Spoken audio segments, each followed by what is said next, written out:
found. Yes, I didn't say. What are you looking so sad about, Jack? I'm surprised at you. I mean, I'm really insulted. I mean, that's not right, what you just said. What do you mean, what I just said? I mean, I'm getting a drink of water. I'm late getting on, but you talk. I said something about the greatest heavyweight champ, man. I'm a hometown man, and you talk about Joe Louis, man. Joe Louis wouldn't be nothing for me. Joe, I tell you, Joe, do you think you would have stood a chance with me? Well, one time during my career, I was on a Formula One tour. I would have been a bum compared to you.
What's happening, my people?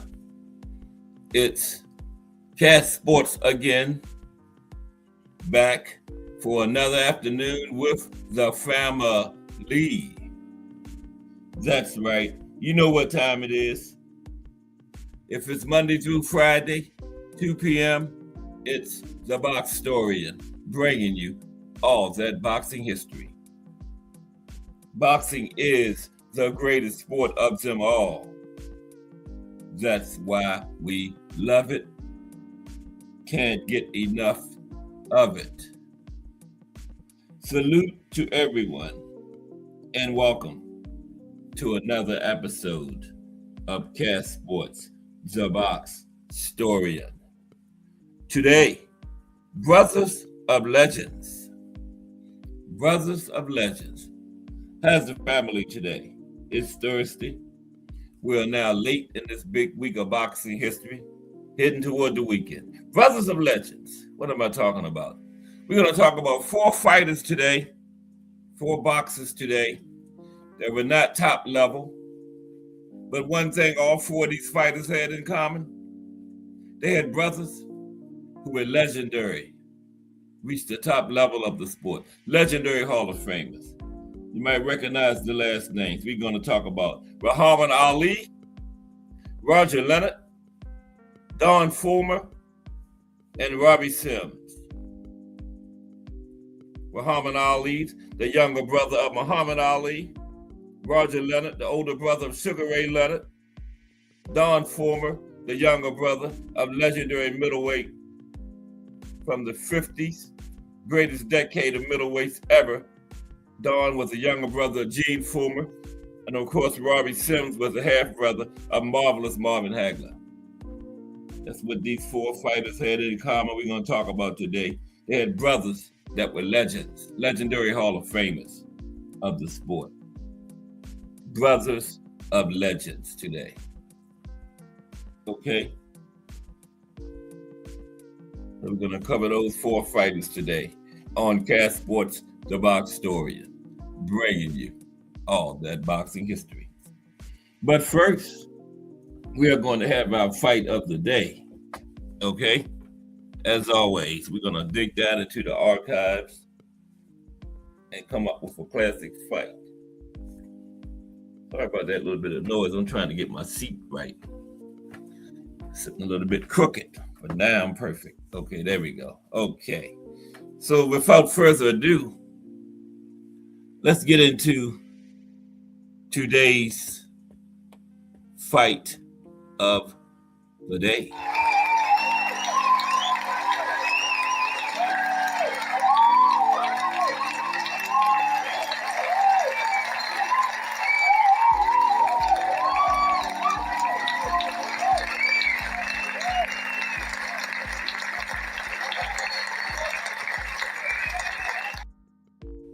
Okay. Today's fight of the day is Manny Pacquiao versus Oscar De La Hoya. December 7th, 2008. Pac-Man sends Golden Boy to retirement. Okay? Pac-Man sends Golden Boy to retirement. Going back 17 years. December 7th, 2008. Pacquiao versus De La Hoya. All right. Let's get into our fight of the day.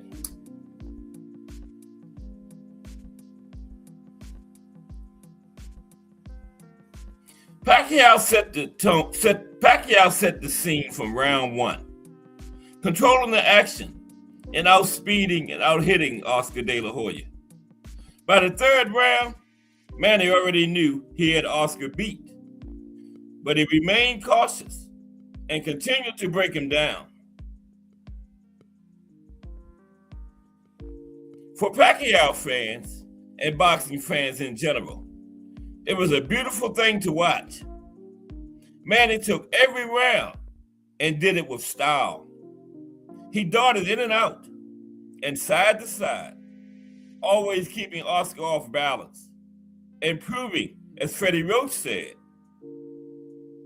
Oscar no longer can pull the trigger.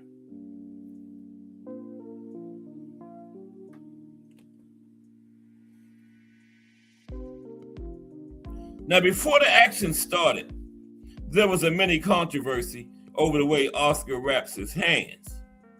Freddie Roach, Manny's trainer, protested about Oscar's use of strap tape rather than the normal surgical tape. Freddie explained, the strap tape results in a harder wrap. He also objected to the use of rolled up tape placed between the knuckles. Freddie felt that placing that rolled up tape between the knuckles produces ridges that can work its way through the padding of the glove and could cause cuts.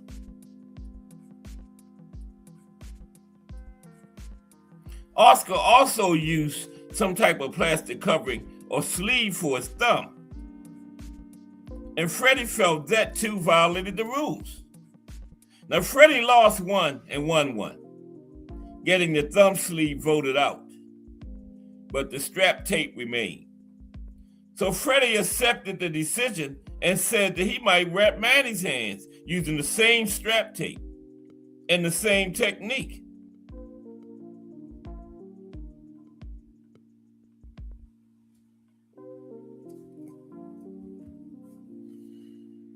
Okay, bear with me for a minute.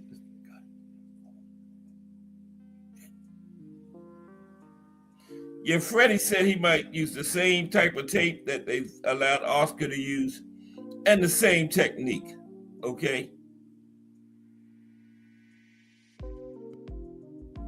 In the end, it was not a factor. Just pre-fight nonsense. Okay? Didn't even matter. Al Booger in the building.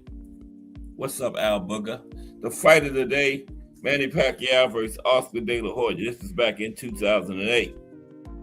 And Manny sent the Golden Boy into retirement. Salute, Al Booger. Let's continue. So they had a little thing about the tape and everything, but that didn't even matter. Manny took every round. Didn't even make a difference. That's pre-fight nonsense. When the opening bell rang, Oscar started out with his usual style, which is jabbing on his way in and then backing out of range on pretty much of a straight line. Manny, on the other hand, started out at a safe distance, all the while constantly moving his head from side to side. As a result, Oscar couldn't time or reach Manny with his jab. Then, with lightning speed, Manny would step forward with his right foot, parallel to Oscar's left foot or front foot, and at the same time shoot a straight left up the pipe to Oscar's face. Then Manny would duck down and pivot around, further moving to his right and out of range. Oscar couldn't retaliate because Manny wasn't there. Manny continued this technique, turning Oscar and keeping him on the defensive. As the fight progressed, Manny increased the level of his attack, darting in and out and side to side, all the while unleashing punishing combinations. The punches came from all angles. Now, Oscar would try to rely on his gloves to block punches, but he was unable to do so. First, Manny would fire off a lead straight left hand, then a right hook, then a looping left hand, then a right uppercut, and a left to the body, and so forth. Occasionally, Oscar would attempt to counter, but usually he was hitting air. And as soon as he was stopped, Manny was back in it, like some kind of Pacific typhoon. To use a weather analogy, the first few rounds were the early signs of the high winds to come. And by the middle rounds, Oscar was right in the middle, or eye of the storm. When first the winds come from one direction, then the other. And there's always the surge. That's about the time victims or Oscar wish they had obeyed the earlier warning signs and evacuated.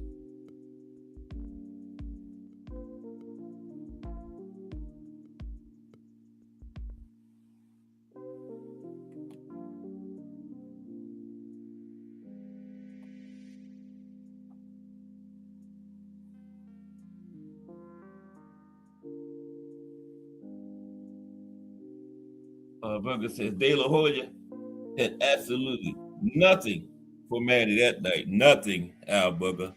Absolutely nothing. Yeah.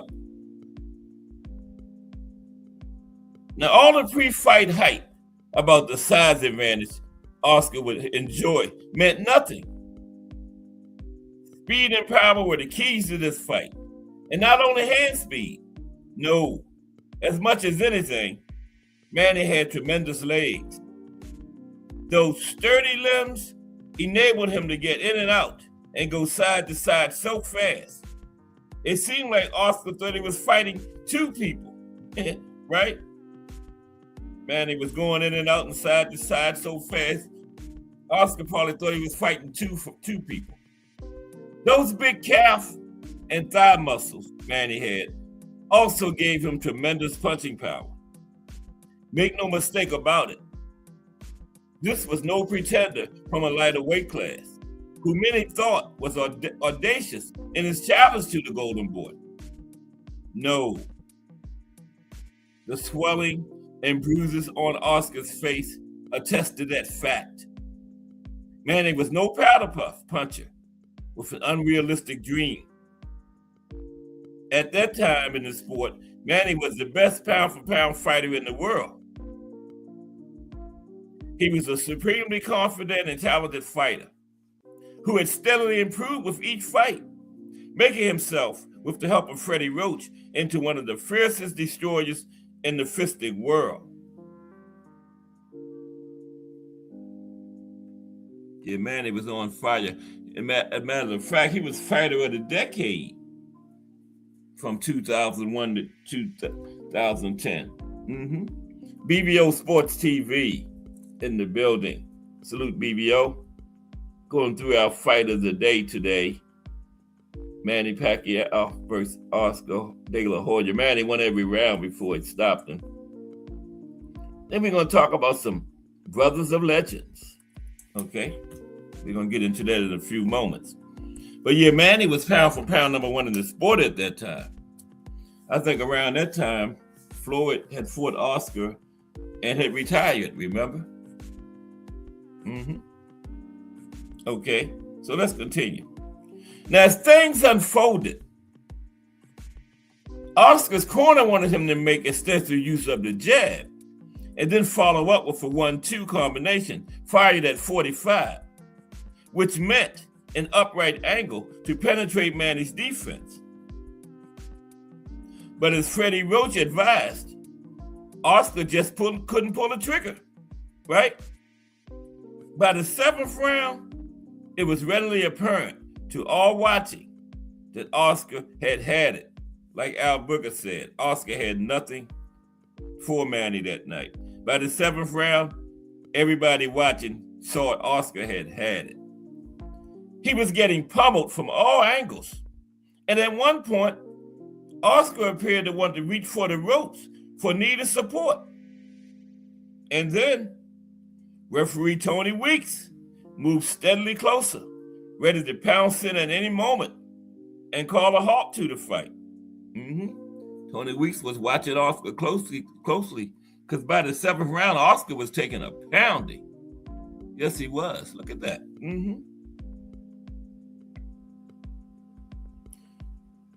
At the end of the 7th round, Oscar was told by referee Tony Weeks that he would have to stop the fight if Oscar continued to take so much punishment. And Oscar's corner echoed those same sentiments, right? Telling him they was going to stop it because he was taking too much punishment.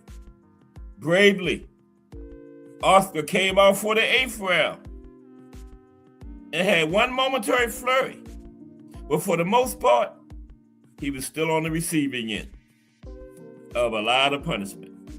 It was painful to watch, and you wonder what was keeping Oscar up, right? What was keeping him coming out there? Because he was getting pummeled. Then there's a beaten Oscar. Irony Boxing. Salute Irony Boxing. Still working our way through the fight of the day. We about to end it. There's a beaten Oscar right there. Tony Weeks had told him like the 7th round, he was getting ready to stop it because Oscar was taking too much punishment. Tony said, you got to do something in this next round. And his corner told him the same thing.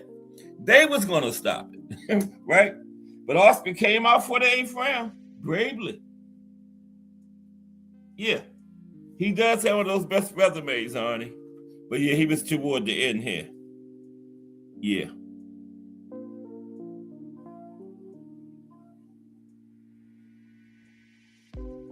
And at the end of the 8th round, Oscar's corner, Tony Weeks, the referee, and the ringside physician convinced him to let them stop the fight.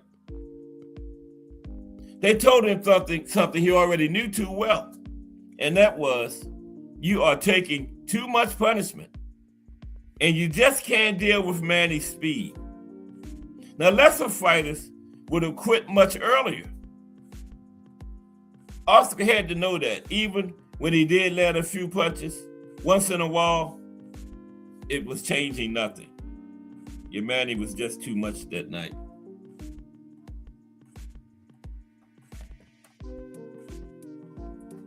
Mercifully, the slaughter was stopped at the end of the 8th round. And once the decision was made, Oscar immediately got up from his stool, and made his way across the ring to congratulate Manny on his win. Manny thanked him and said to Oscar, "You're still my idol." It was the first time Oscar got a chance to offer a counter when he told Manny, "No, you're my idol."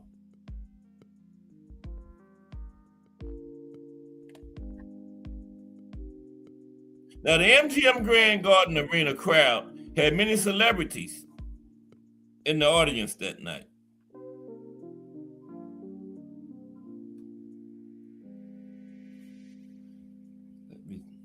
Okay, one moment, please.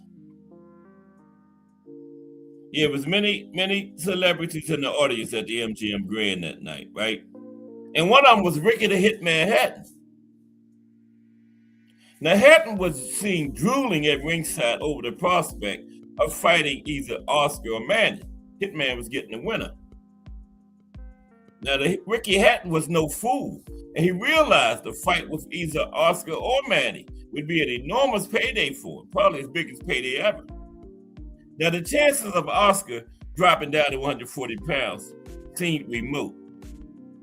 But Manny wouldn't have any trouble, as this fight with Oscar was his first fight above 135. He had moved, that was his first fight above 135 for Manny. They wouldn't have any trouble going to 140 fighting the Hitman.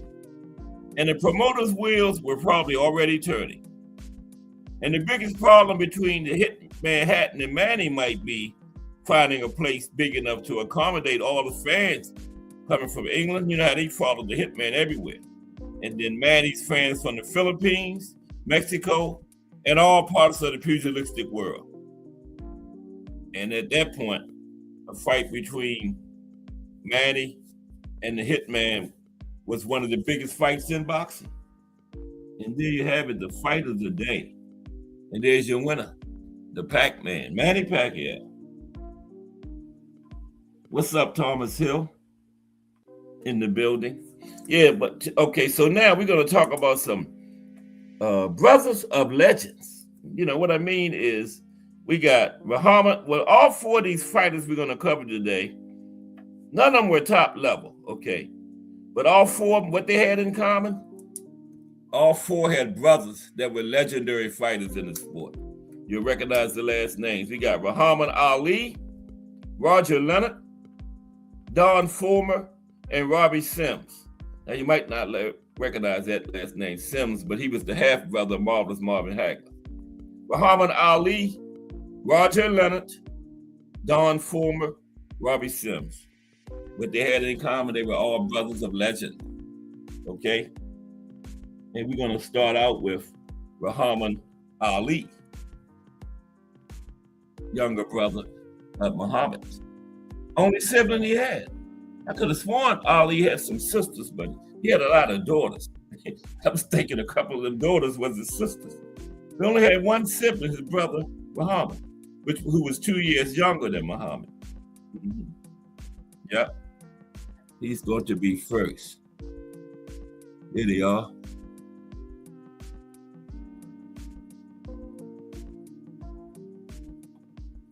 Yeah, Muhammad used to be a fighter. Yeah. Muhammad's younger brother. How's everybody? It's Thursday. Deep into this week of boxing history. Tomorrow, we're going to look at some light heavyweights. Kind of flew under the radar. None of the big names like we've been doing the last couple of weeks. We're going to cover some wasn't champions, wasn't household names. Profile 6 or 7 of them tomorrow. Okay. But first, we're going to look at these 4 brothers of legend.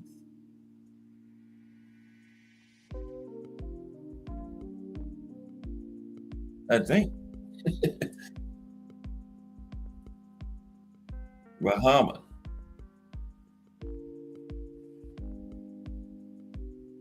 Yeah. Because when Ali became a Muslim and changed his name, his little brother did the same thing, you know. He idolized his big brother, Muhammad Ali. So when Muhammad became a Muslim, You know, his little brother Muhammad said, I'm going to become a Muslim and change my name to Ali too. You know? And that's what he did. But we're going to get his real name in a moment. Okay? We got the heavy hitters in here so far. Wow. Thomas Hill, Irony Boxing, DBO Sports TV, and Al Booger. Woo! Wee. The big wigs in here so far. Okay. Two great channels, BBO Sports TV and Irony Boxing. BBO will be on tonight at 8. Irony will be on a little bit later, 9-ish, 10-ish, around in that range, time frame. They're both great channels. Subscribe to them. Okay, so let's talk about Muhammad. Muhammad Ali's little brother. Of course, that's Muhammad up top. Muhammad on the bottom. 2 years younger. 2 years younger than Muhammad.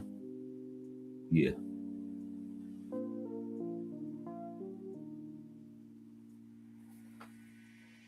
Oh, it's a fight tonight? Are you going to call it already the Katayev fight tonight? Okay. Already going to call it Katayev fight tonight. Yeah, that's right. It was a fight. It is a fight Thursday. Thursday, Friday, and Saturday. I was talking about that Monday. Okay. So everybody, Artie Boxing is going to call the fight tonight. Katayev fight tonight. Okay. Now, Muhammad Ali was a very good man who was loyal to his brother his entire life. And though he lived in his brother Muhammad's shadow, he never seemed to resent it in the slightest. He idolized his brother. Muhammad was like a god to Muhammad. And Muhammad Ali had only one sibling, and that was Rahman Ali, born 2 years after Muhammad. I don't know why I was putting that A in there. Muhammad. It's Rahman. Rahman Ali. And Rahman was born 2 years after Muhammad. Okay.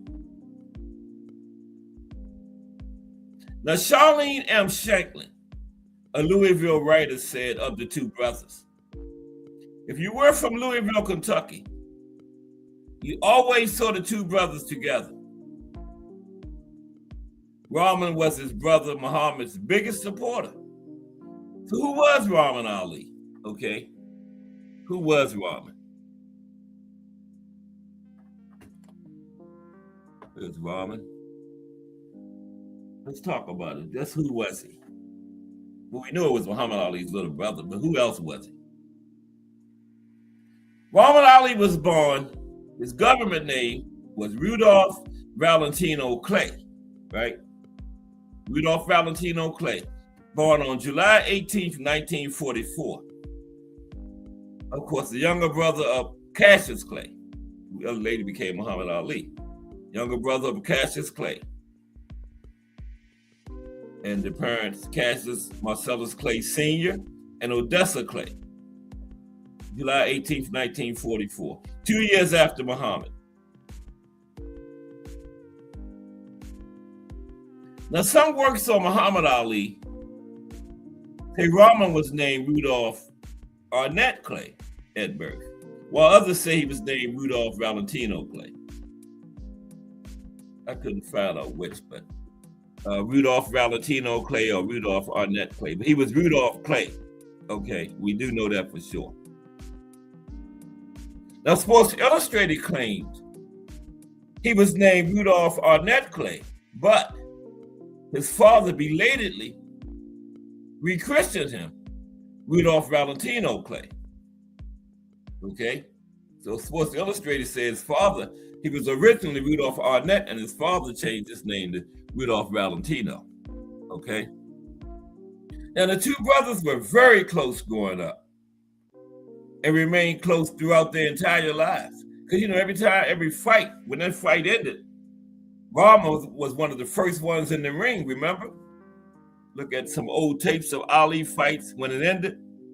Rahman was one of the first ones through those ropes, usually right behind Angelo Dundee. Always.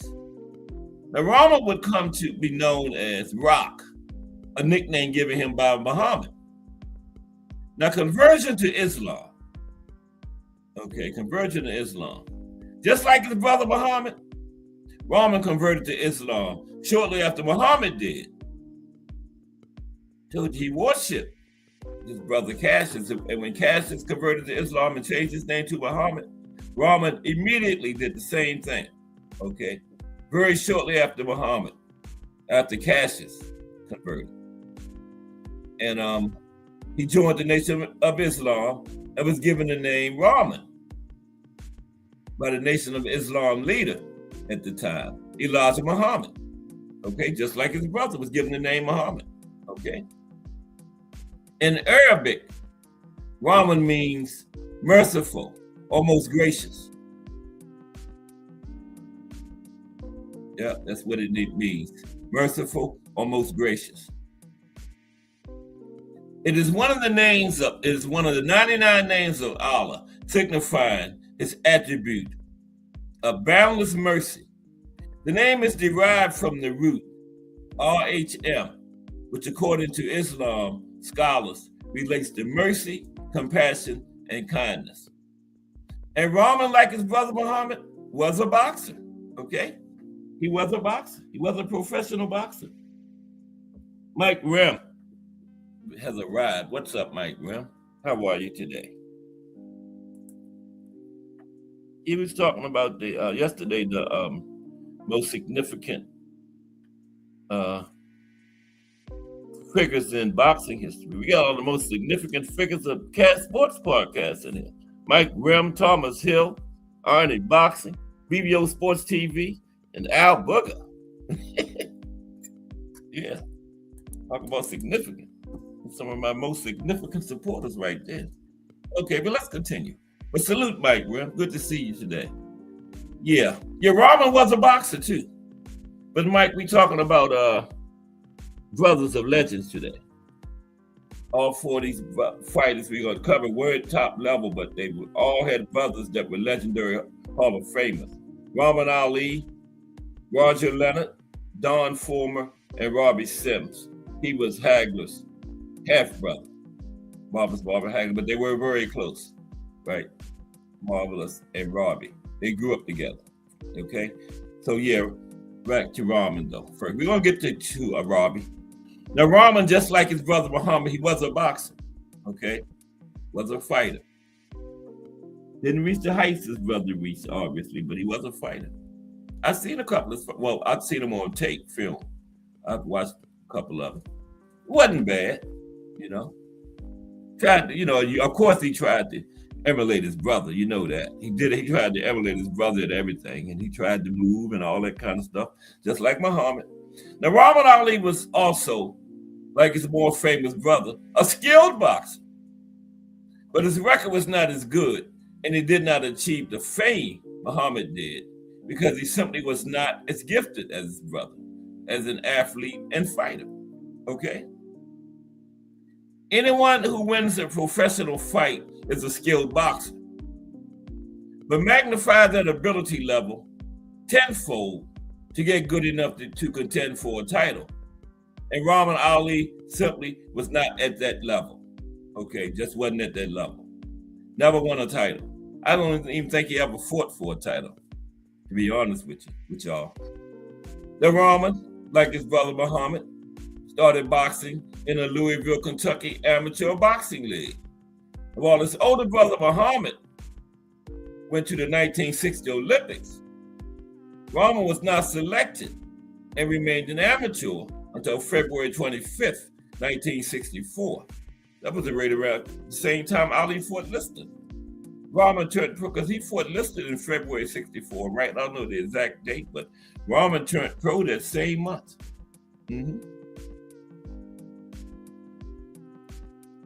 Now, Rahman had an amateur record of, he had 83 fights. He won 77 and lost 6.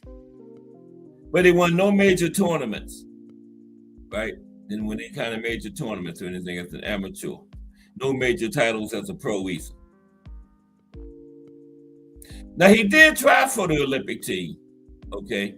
the first time in 1960 when his brother Muhammad made it. Okay, but Rahman failed to make the team. Ali made it as a light heavyweight. Rahman failed to make the team. And then Rahman tried again in 1964, right? Failed to make it again. So then he went on and turned pro. Okay, yeah. He had his first pro fight the same night as Ali fought Lister, February 25th. I know that date sounds familiar. Come on, Cass, wake up. Yeah, Rahman had his first fight the same night that Ali fought Sonny Liston, right? But he wasn't on that card. But he did. He fought elsewhere that same night that Ali beat Sonny Liston and won his first heavyweight title. Mm-hmm. Yep. I knew that February. Why didn't one of y'all tell me, man? I knew y'all know it. When I said February 25th. That was the same night Ali beat Liston. That was the same night Rahman turned pro. Because Rahman waited. He tried for 1960, but he didn't make it. So he waited 4 years and tried to make the 64 team. Failed to make it again, so he turned pro after that. Okay? Turned pro after that. Now, Rahman was a fairly skilled big man with some power, knocking out 7 opponents. And he had 7 knockouts, and he was stopped once in his career. And as a pro, he only had 18 fights. Well, he went 14 wins, 3 losses, 1 draw, right? And after back-to-back losses to Jack O'Halloran and Roy Wallace, he got knocked out by Roy Wallace, and he retired from professional boxing. His first and only knockout was in his final fight. Okay, then he retired. 18 fights, 1 14 loss, 3 1 draw. But he did fight as a professional. They only had 3 losses. Now, 2 of his last 3 losses occurred in his last 3 fights. Okay? In his 4th to last fight, his last win, he defeated Joe Bird, the father of boxer Chris Bird. Y'all remember Chris Bird? Yeah. In Rahman's 4th to last fight, he beat Chris Bird's father, Joe. Mm-hmm.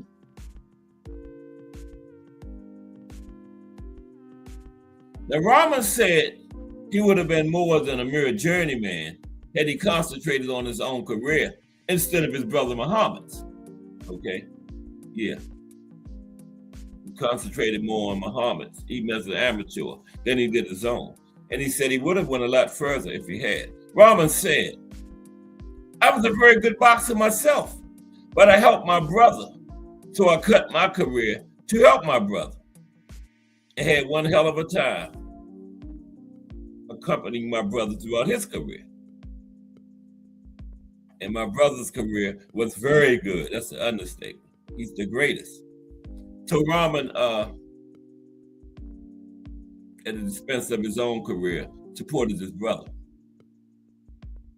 There's no question whatsoever that Rahman devoted his life during his brother's career and after to his brother. Yeah, like I said, every time Ali fought, when that fight ended, Rahman was one of the first ones in that ring when it ended, right? And let's talk about the incident with Joe Frazier. Yeah, I saw this live when it happened back in 1974. I was like 14. Incident with Joe Frazier. Okay. 5 days before Ali Frazier 2 in January of 1974. Sitting together before a national TV audience on ABC, Ali and Frazier were being interviewed by Howard Cosell, discussing their first fight. He was talking about the fight they'd already had, right? Leading into the second fight. When Frazier referred to Ali's visit to the hospital, Smoking Joe said, in the first fight, I sent you to the hospital. Ali responded, I went to the hospital for 10 minutes. You went for a month, right? Growing visibly angry, Frazier snapped back. "I was just resting." Ali, who always knew how to get under a man's skin, snapped back at Frazier. "That shows how dumb you are, Joe." Wow. Ali snapped back. "That shows how dumb you are, Joe. People don't go to a hospital to get rest.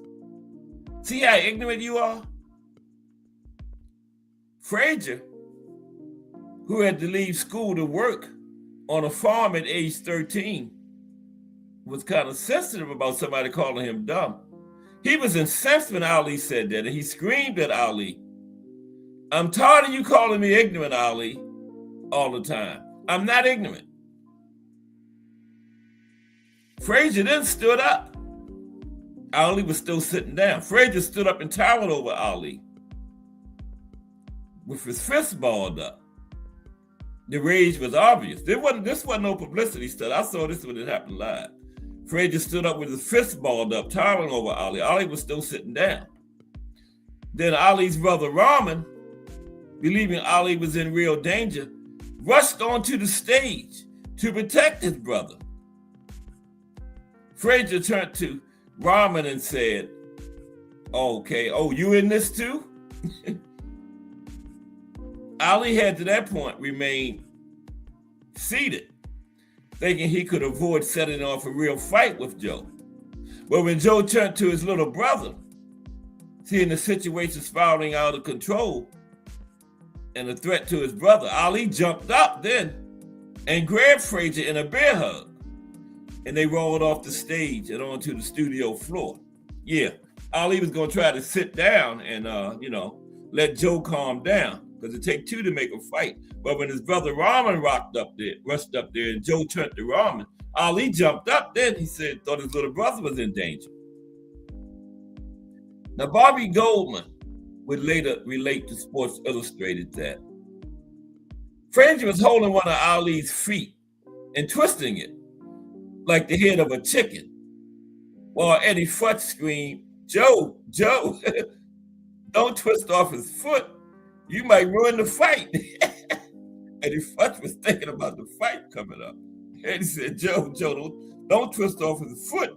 You might mess the fight. You might ruin the fight, right? Howard Cosell was interviewing him, right? And Howard Cosell was under the table screaming. Howard got under the table. Howard was under the table. Howard Cosell was under the table screaming, "This is terrible. This is terrible." Now, Rahman was not hurt, right? And he stayed up there until the incident was over to aid his brother Muhammad, right? Yeah, I saw that when that happened. I didn't notice Howard being under the table, but yeah. Howard Cosell got under the table, man. Mm-hmm. Now, Rahman was that Rockman? I don't know. Rockman, let's call it Rockman. Not the same way as Rockman. Now, Rockman was more of a friend and confidant to his brother than merely a sibling. Rockman was a fixture in his brother's camps during Ali's entire career. Like I said, brother, friend, confidant, helper, sparring partner when necessary. Rockman was devoted to his brother totally. So Muhammad was like a god to Rockman. Devon Holt, president and CEO of the Muhammad Ali Center, said of Rockman's bond with his brother Muhammad. "You can't tell Muhammad's story without mentioning Rockman. He was one of the most constant sources of support for Muhammad during his career, and the relationship was a true example of what it means to be my brother's keeper." And Rockman said in his book, "To spar with Muhammad Ali, he kept me sharp, and he made me a better person. He turned down nobody when it came to autographs. He was a big sweetheart. Alongside my wife, Muhammad Ali was my best friend." That was his brother, Rockman, talking about their relationship, yeah.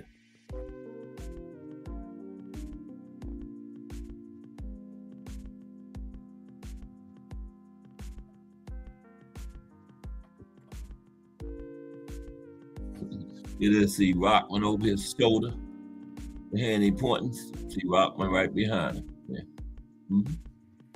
Told you, like the lady that lived in Louisville said it. When you seen one, when they growing up, you saw the other. Mm-hmm.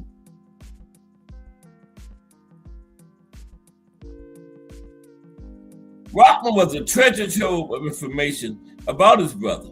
For instance, Writer Johnson and Eeg asked him what the most painful thing Ali had to endure in his life was, and was expecting Rockman to answer Parkinson's disease. But instead, Rockman said, no, it wasn't Parkinson's disease. The hardest thing my brother ever endured was the divorce from his first wife, Sanji. The Nation of Islam made Ali divorce her. Ali never got over that. But remember, Ali, he never got over that. I think that was his second wife when he went to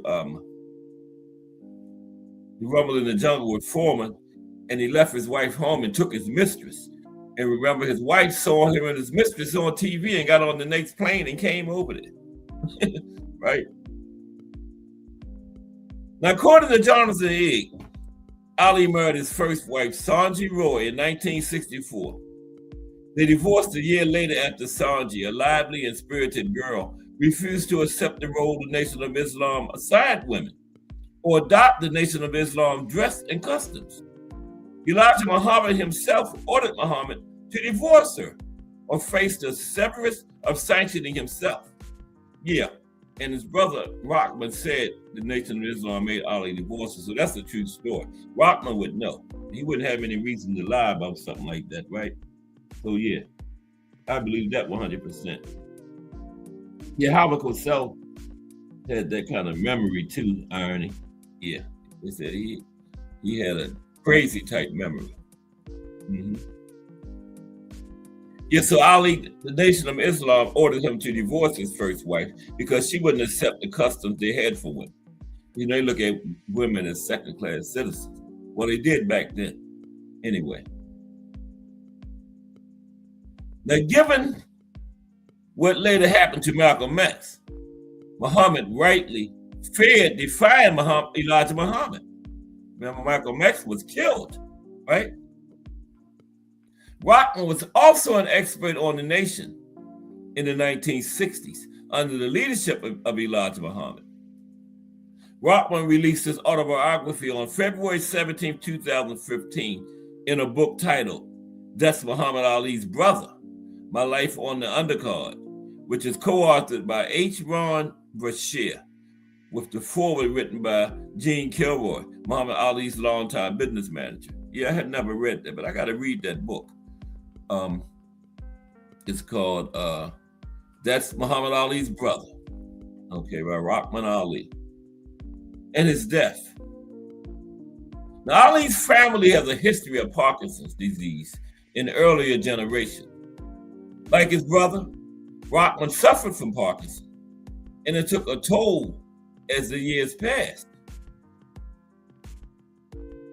Rockman's death was announced on August 2nd, 2025, just a few months back. I remember when it happened, yeah, by the Muhammad Ali Center, and confirmed by Muhammad's daughter, Rashida Ali, Rockman's niece, whose tribute captured the affection so many in the boxing community felt for Rockman.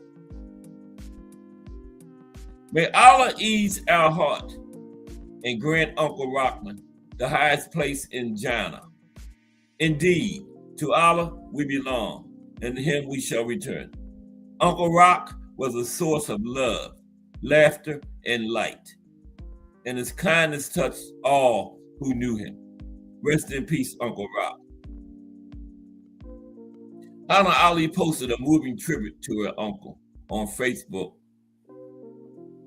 Today, the last living member of my father's immediate family returned to heaven.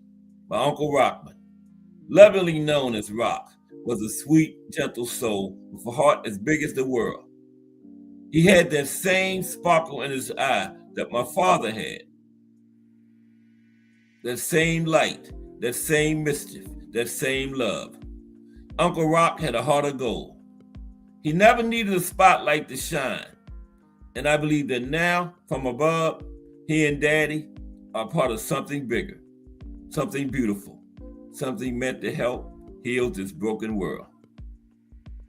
And Layla Ali also posted her own tribute on Instagram. Until the day he died, Rockman acted to preserve and protect his brother's legacy. Even after Ali was gone from this world, Rockman put him first. Now they are together in eternity. After his brother Muhammad Ali died, Rockman said, "He'll always be with me in my heart, in my bones, in my mind. I miss him, but I will see him again in heaven." Okay, Rockman Ali. Brothers of Legends.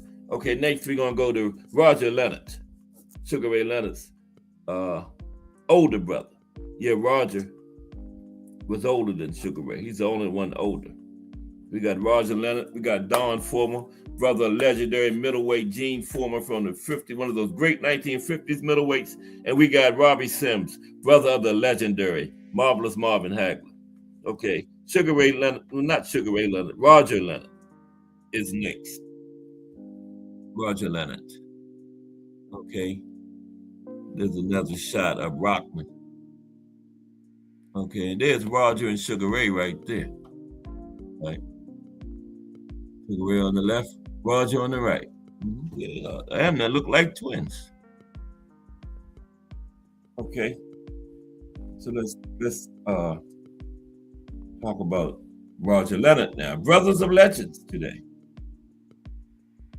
Okay, appreciate everybody stopping by so far. Hit the like and subscribe. 991, 9 from 1,000. God damn, I don't think I'll ever reach 1,000. Rome wasn't built in a day though, but we're gonna get there.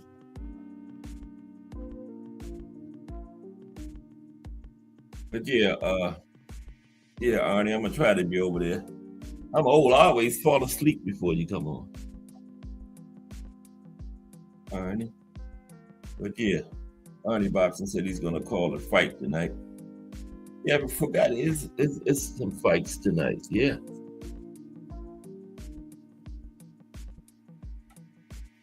Roger Leonard is next. Brothers of Legends.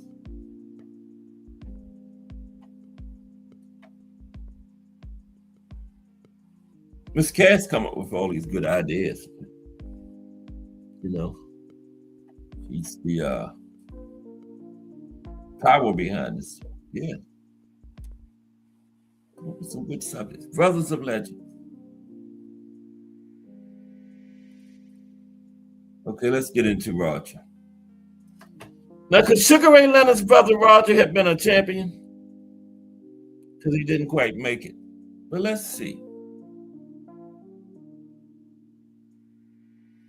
There's Sugar Ray and Roger right there. Yeah, Arnie, Howard Cosell was a genius, man. Had the memory of an elephant. Why did they say elephants have good memories? Okay, Roger Leonard now. Now, Roger Leonard was born in 1956, right? Older brother of Sugar Ray Leonard. He was a talented professional boxer whose career showed the raw ability and early promise that under slightly different circumstances could plausibly have led to a world title.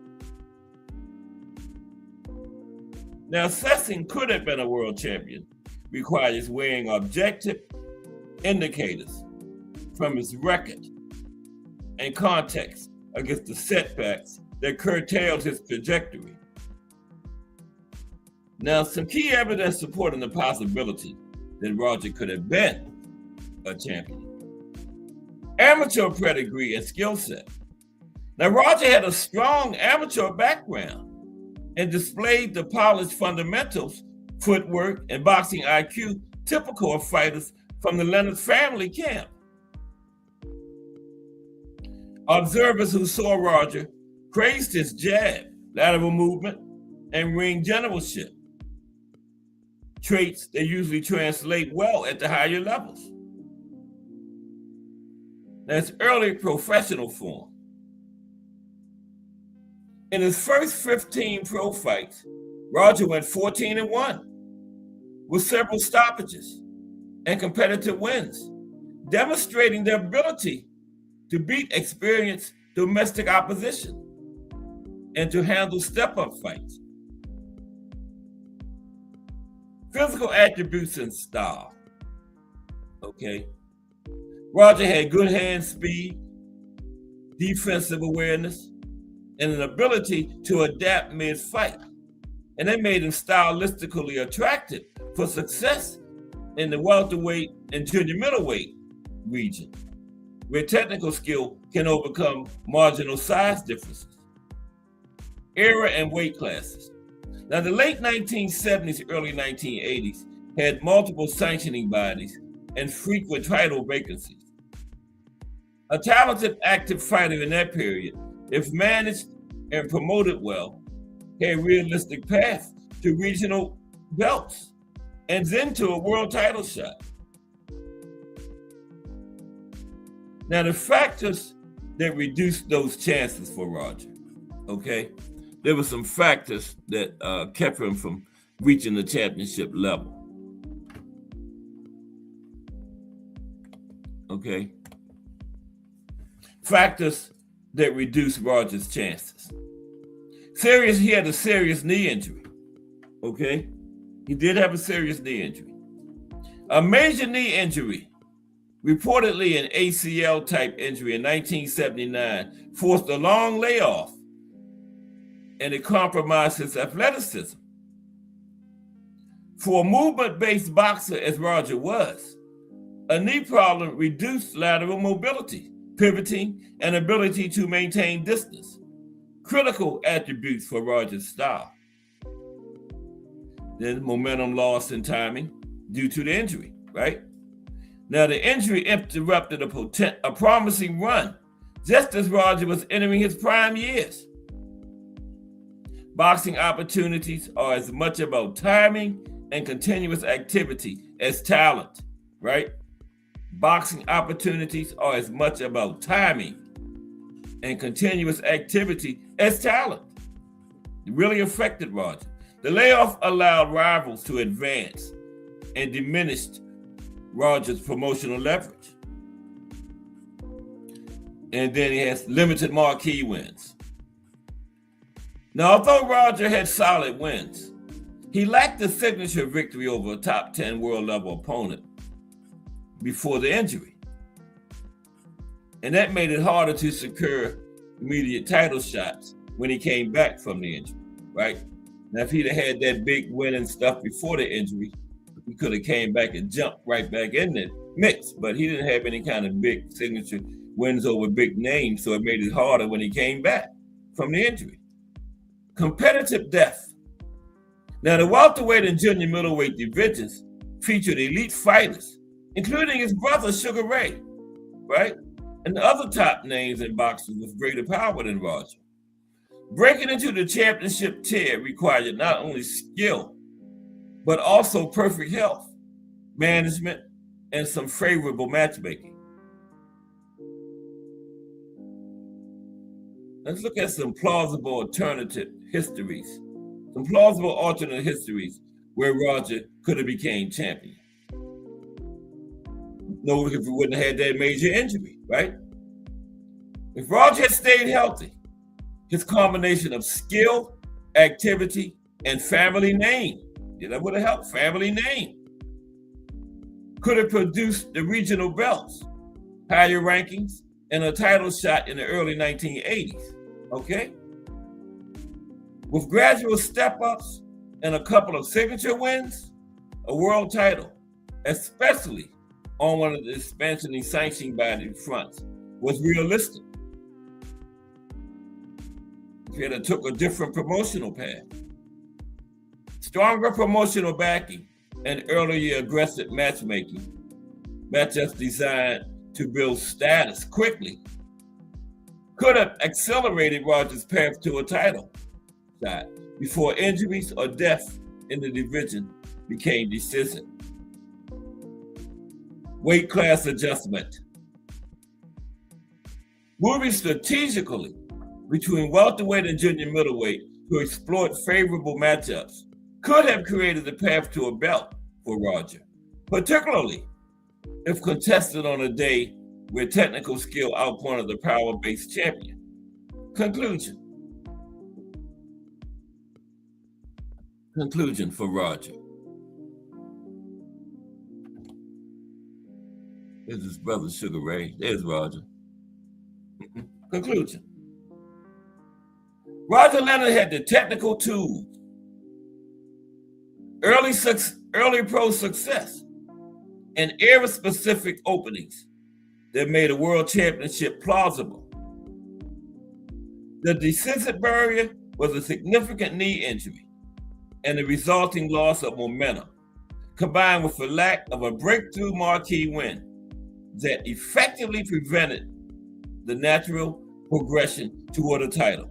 In short, had he avoided the injury and gained one or two high-profile wins at the right time, becoming a world champion was a realistic outcome for Roger. Let's look at some notable fighters that Roger competed against during his career. Some notable fighters, okay, that Roger Leonard was in the ring with.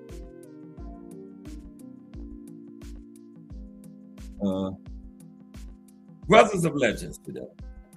Now on Roger Leonard, we covered Rahman Ali. Y'all had me saying Muhammad Ali. Y'all knew it was Rahman. Nobody corrected. Mm-hmm. Okay, Roger Leonard, some of his notable opponents. Fort Wilford Benitez, who was a former world champion. Benitez was a highly skilled fighter and one of Roger's more recognized opponents. Okay, Roger fought Mark Breland. Breland was a talented amateur and professional. Breland was an Olympic gold medalist and went on to become a world champion in multiple weight classes. These are the names I'm talking about when I was saying earlier about Roger would have had a marquee win. Whether against Breland or Benitez would have put him there, right? Then he fought Lenny Lebine, never heard of him. Lenny Lebine. Lenny was a solid competitor. Lebine was known in the welterweight division and faced Leonard Roger fought Leonard during his career. Lamar Parks.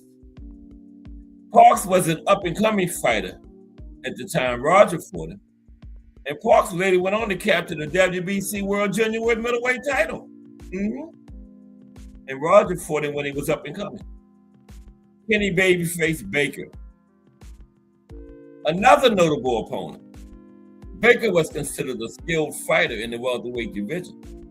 Now, while Roger Leonard had a shorter career than some of his contemporaries, these fights helped shape his development and showcase his ability against varied competition.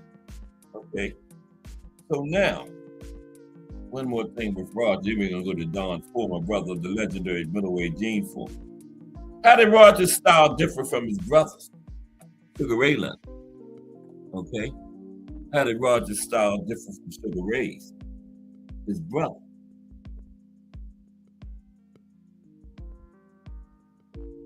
Okay,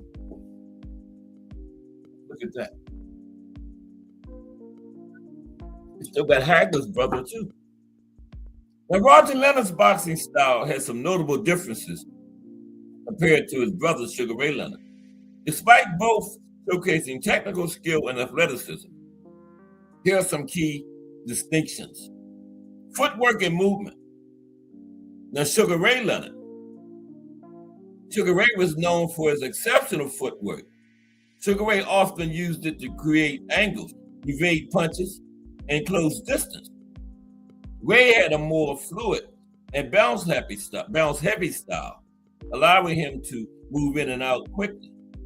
Now, Roger, while also possessing good footwork, Roger's style was somewhat more grounded. He displayed solid lateral movement, but relied more on effective positioning rather than the flashy, rapid footwork of his younger brother, Sugar Ray. Number 2, another difference, offensive strategy. Sugar Ray Leonard. Sugar Ray was an offensive powerhouse, combining speed, power, and an extensive arsenal of punches. Sugar Ray was known for his combinations and ability to maintain a high output while on the attack.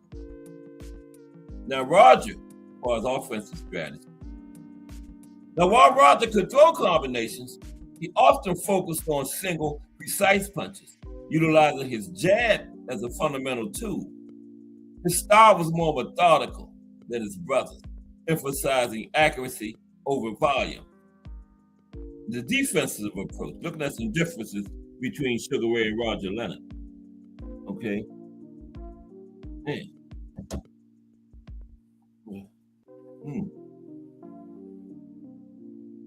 Oh, YGL green light, salute. I was like, I thought that was my grandson because my grandson got a handle with like 50 letters in it too. But what's up, YGL? It's YGL green light, salute. How are you today? We talking about brothers of legend. Talking about Roger and Sugar Ray. Now we looking at some of their differences in their styles right now. We are on down to defensive approach. Now, Sugar Ray. Sugar Ray was renowned for his ability to split punches and use head movement. Sugar Ray's defensive skills complemented his offensive strategy. He could engage aggressively while still avoiding damage. Now, Roger, as far as the defensive approach, Roger's defense was generally lighter, tighter than his brother. Roger tended to rely on blocking and positioning rather than movement, where Sugar Ray used a lot of movement to duck. Roger tended to rely on blocking and positioning rather than movement like his brother, which made Roger less evasive, but more consistent in maintaining a defensive shell. Power and impact. Sugar Ray was celebrated for his knockout power, particularly in the welterweight division, often finishing opponents with combinations. Sugar Ray was a very good finisher. Now, Roger, for his power and impact, although Roger had knockouts on his record, Roger's power was viewed as less explosive than his brother Sugar Ray's. Roger often won through decision rather than stoppage. Okay, mentality and ring IQ between these two brothers.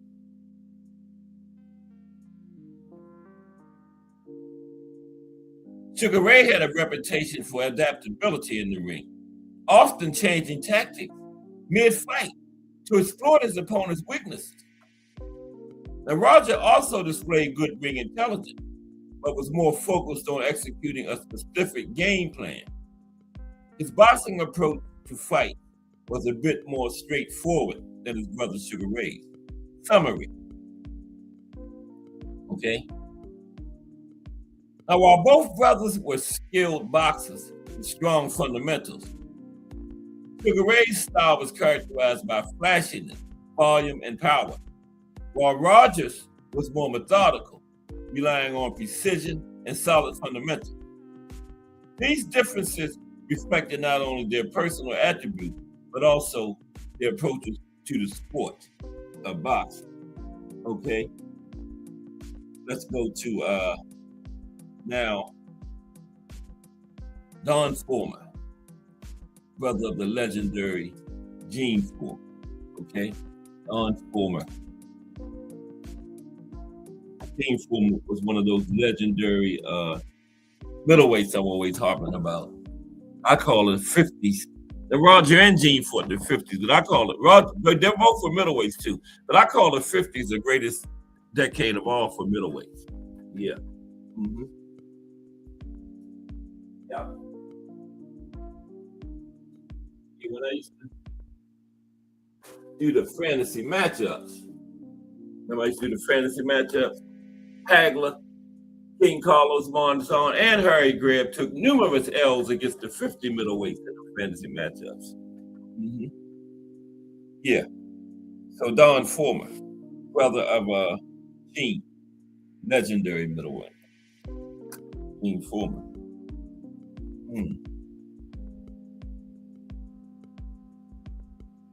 Okay.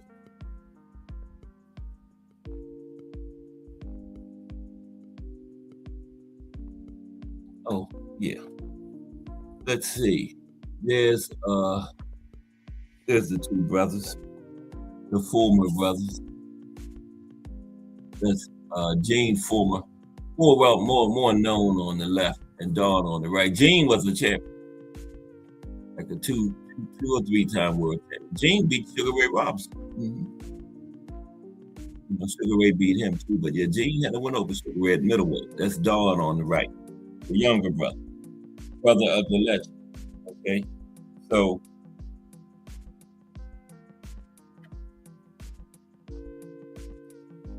Don Fulmer and his boxing brothers, Gene, the oldest, and a world middleweight champion in 1957, and Jay, second oldest, who left the sport with a 20 win, 5 loss, 2 draw record. He had two boxing brothers, Gene and Jay, but Gene was the one that went to the top, the legend.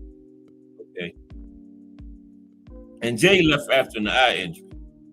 And these brothers put Utah on the international boxing stage in the 1950s and 60s. Now, Don Fulmer had been battling his toughest opponent, leukemia, for the past 15 years. And he eventually passed away from it, right? Now, the one that got away, one punch thrown years ago at a world champion haunted Don Fulmer's dreams. What if it had been harder? What if it was better placed? What if he had the strength to follow it up with the kind of energy that would have turned the fight and maybe, just maybe, changed the life of this bricklayer and firefighter from West Jordan, Utah? Talking about his fight with Nino Benvenuti. He almost got Nino out of there. Instead of being listed as one of Nino Benvenuti's conquests, maybe the man who fought 9 world champions in his 79 fight would have been inducted into the International Boxing Hall of Fame himself, like his brother Gene. In the 7th round of the 15-round title fight, Fulmer, who was weak from weeks of fighting the flu, landed a punch that sent Benvenuti to the canvas. But it wasn't enough. And in the end, he lost that fight by decision. What if it would have been a little bit harder or more well placed? And Don said that not a day goes by that he hadn't thought about that fight. And one of his 5 sons, Hud Fulmer, said, he told me he dreams about it every night.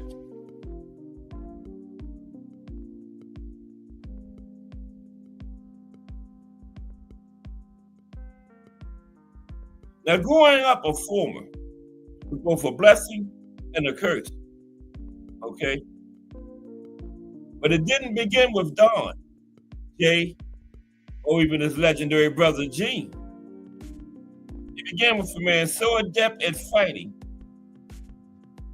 that his fisted feats became the stuff of legend. In a rough and rowdy mining town, the Fulmers are boxing royalty in Utah. But the trio of brothers was born to a man who preferred to go by an adjective that described him rather than his given name of Lawrence Fulmer. His real name was Lawrence, but everyone knew him as Tough. About the Fulmer's father. Everyone knew him as Tough. That his grandson, Hud Fulmer, Don's son. In fact, when I was growing up, I never knew my grandfather's real name. Even his mail came addressed to Tough Fulmer. To understand why Don, Gene, and Jay Former developed such skill and passion for boxing, one must understand a little about the man who raised them.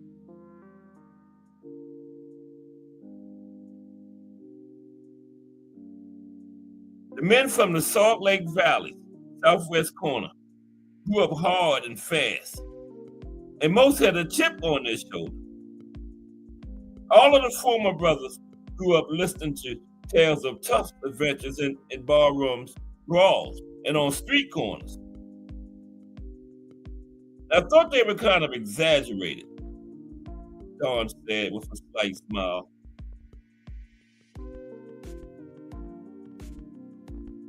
I went to the old Bingham High School, and one day an old timer was out on the sidewalk.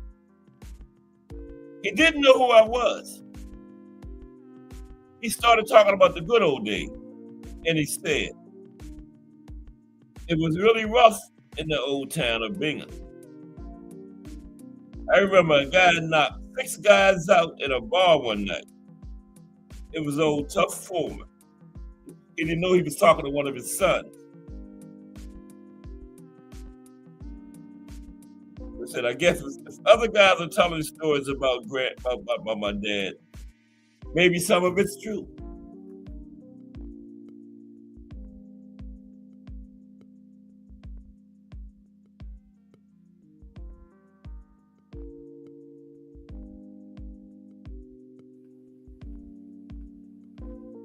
The Former legacy.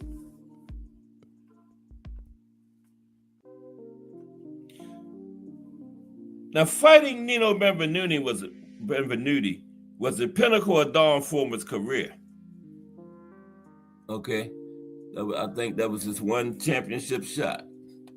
There's his brother Gene right there. There's Don. Gene was the legendary one. Now, fighting Nino Benvenuti was the pinnacle of Don Former's career. Despite his bitter disappointment, he didn't let the defeat define him. He did feel like he let everyone down. The family, the town, said his son Larry Former. And they had a parade planned if he had won. Now, Don returned to his blue-collar life after boxing, complete with 2 jobs, a devoted wife, and 5 brawling boys. All of them boxed, but most of them gave it up in favor of team sports like football or baseball. Don and his 2 brothers, Gene and Jay, meanwhile, held down jobs while promoting and protecting the sport of boxing in Utah. They refereed fights and taught generations of young fighters. And even a few girls had to box. The Formers were instrumental in bringing the upcoming National Golden Gloves tournament back to Utah in May of 2013. They know firsthand the lessons boxing suffers, and their goal was always to share it with anyone willing to learn. They included first and foremost their children.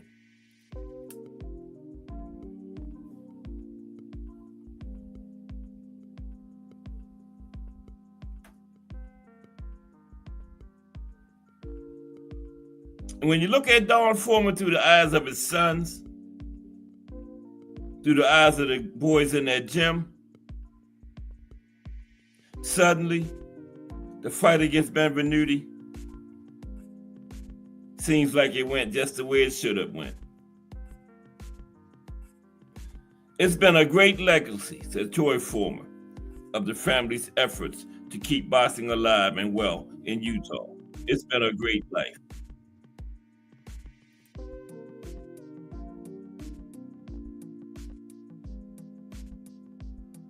Don Former. Now I want to get to Marvin Hagler's brother. I cut Don a little short there. Robbie Sims is Marvin Hagler's half brother.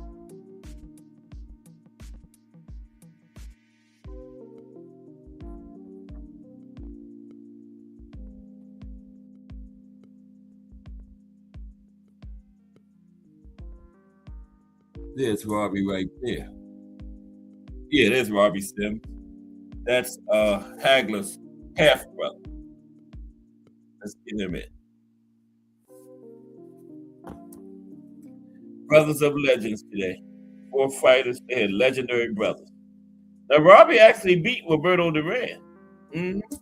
So both brothers beat Roberto. Yeah, he sure did. He beat the great Roberto Duran. Robbie Sims did. Mm-hmm.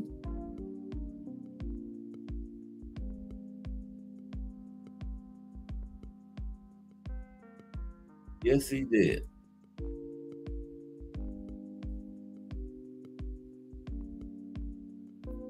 Roberto lost to both of the brothers.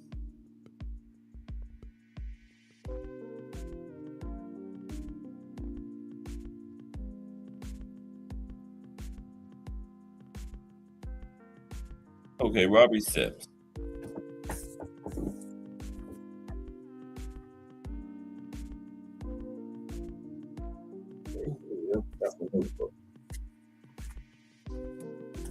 Give me for a minute, please. One momentum. We're going to talk about the light heavyweights tomorrow for the profile. There we go. Okay, Robbie Sims.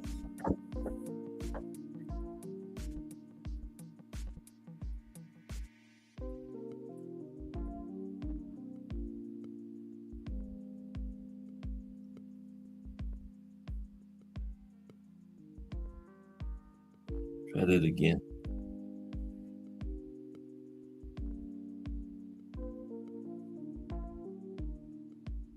How's everybody this Thursday afternoon?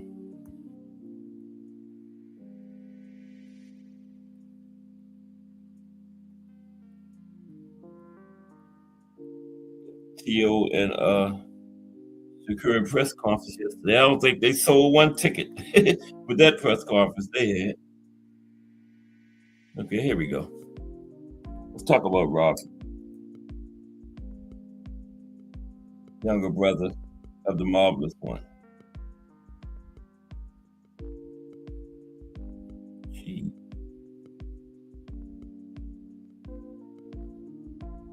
Okay, it is Robbie up there. I couldn't find a picture of him and Hagler together.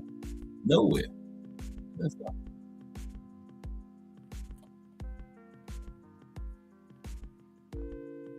Okay, Robbie Sims was born on November 5th, 1959. He's a former professional boxer who made a name for himself in the middleweight, in the world of middleweight boxing. Standing at a height of 178 centimeters and adopting that 178 centimeters is in feet and inches.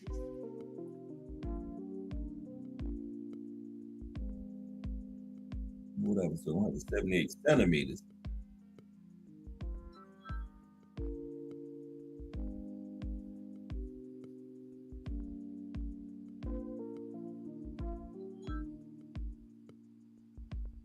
Well, 178 centimeters. Anybody know what that is in height? Let's continue. Anyway, he was a middleweight. And he fought in the southpaw stance. Sims possessed a unique style that made him a formidable opponent in the ring. Now, throughout his career, he faced numerous challenges, but his determination and skill set allowed him to leave a lasting impact on the sport. Okay? Now, despite not having any widely recognized nicknames, Robbie Sims managed to capture the attention of fans and critics alike with his performances inside the squared circle. Born and raised in the United States, Sims had boxing in his blood. He came from a boxing family with his older brother, Marvin Hagler, the legendary middleweight champion. As a middleweight himself, Sims competed in a weight class that showcased some of the most skilled and talented boxers in the world during the era he fought in. His ability to compete at such a high level was a testament to his dedication and work ethic. Sims constantly worked on his craft, refining his techniques and strategies to become a force to be reckoned with throughout his career. Robbie Sims faced a variety of opponents, each with their own unique styles and strengths.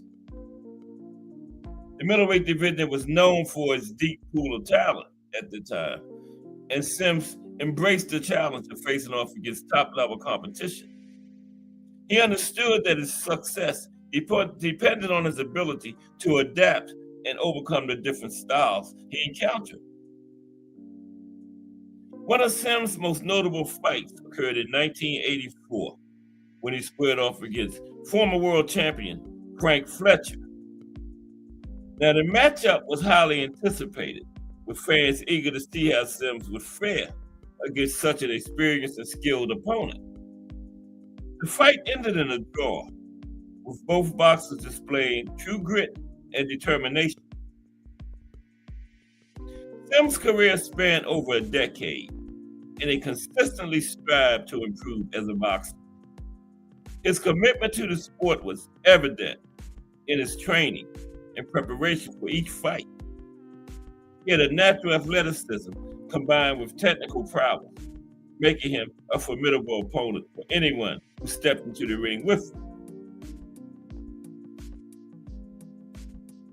As with any sport, boxing requires a certain level of mental fortitude. Robbie Sims was no exception to this rule.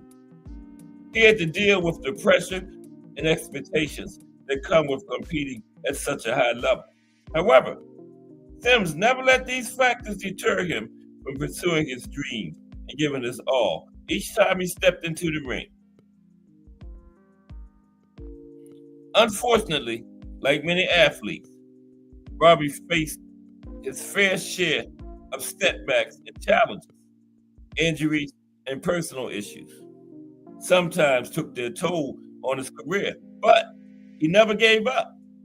His resilience and determination allowed him to overcome these obstacles and continue to compete at a high level.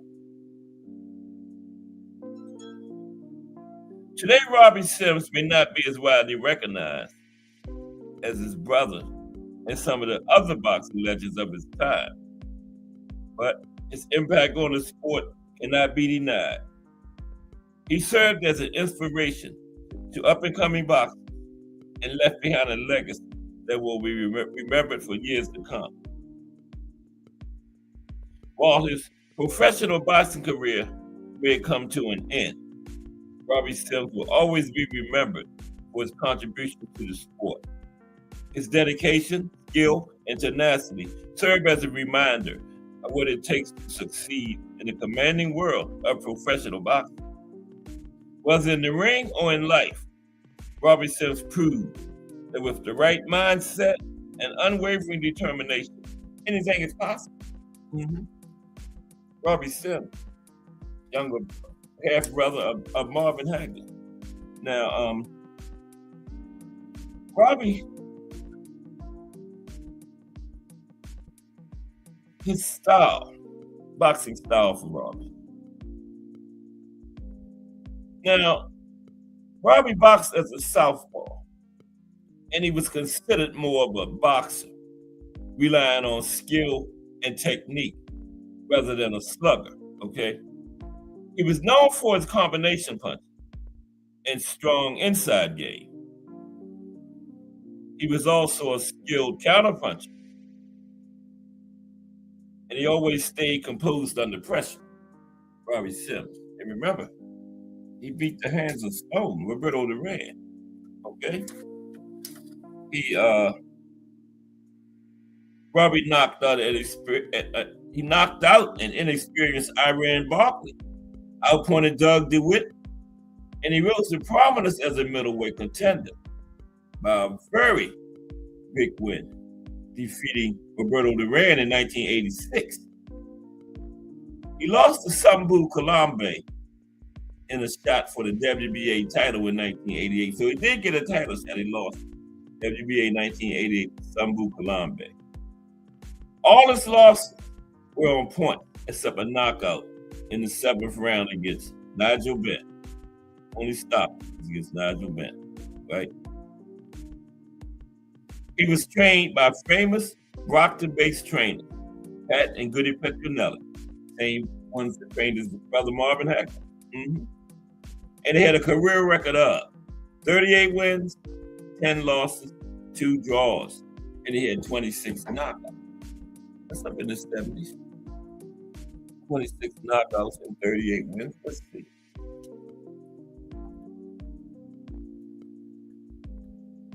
For Robbie? Yeah, 68.4%. Okay. That still ain't too bad. 68.4% for Robbie. Yeah. And there you have it, the brothers of the legend. Rahman Ali,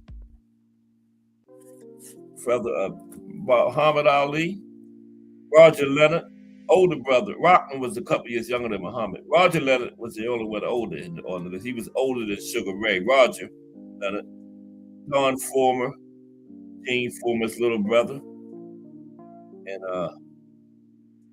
Robbie Sims, younger brother of legendary Bobby Hagler. All the brothers are legends in the Hall of Fame. Brothers of legends. Okay, let's get some link time. We got like 25 minutes. Yeah, brothers of legends. Mm-hmm. Hope everybody enjoyed the show today. I'm gonna drop the link in there. Now, all are welcome. And chop it up about the fights this weekend, the fights last weekend, the fights next weekend, the fights next month, the fights next year, whatever.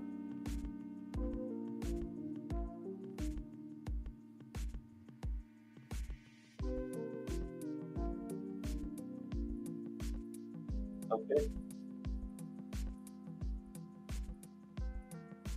Did it for the weekend. Then we got what, too big this weekend. It's like 6 or 7. It's hard tonight too. Yeah, that's right. Hard tonight. Mm-hmm. Was it already Moskayev or something like that?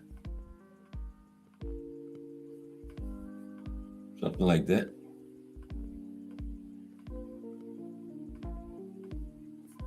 Okay, let's see here.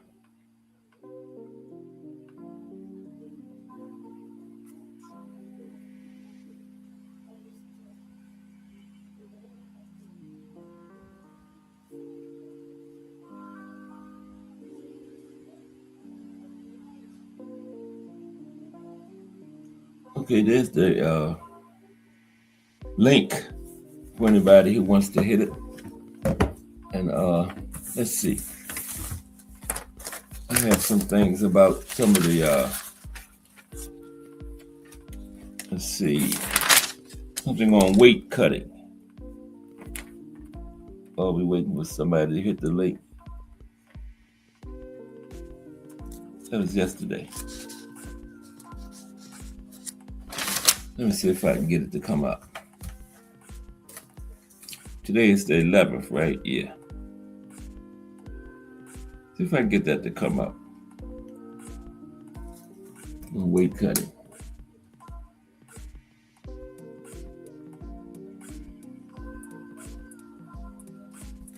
Oh, shoot.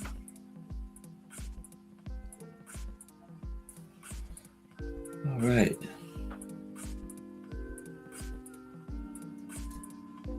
Sportster.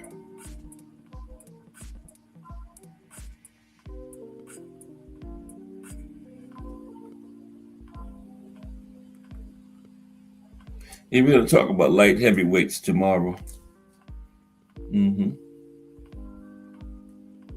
There we go. 10 most insane weight cuts in boxing history. Okay, no pictures. Let me see if this is it. Here.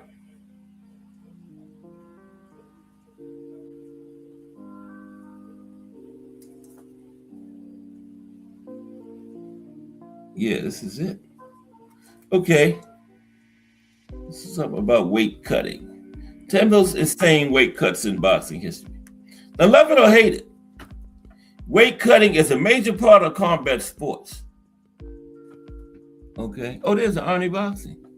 I didn't even know you was. Okay, good. Let me see. Where's the cursor at? Now I got to find the cursor. There it is. There. Okay. How you doing, brother Cass?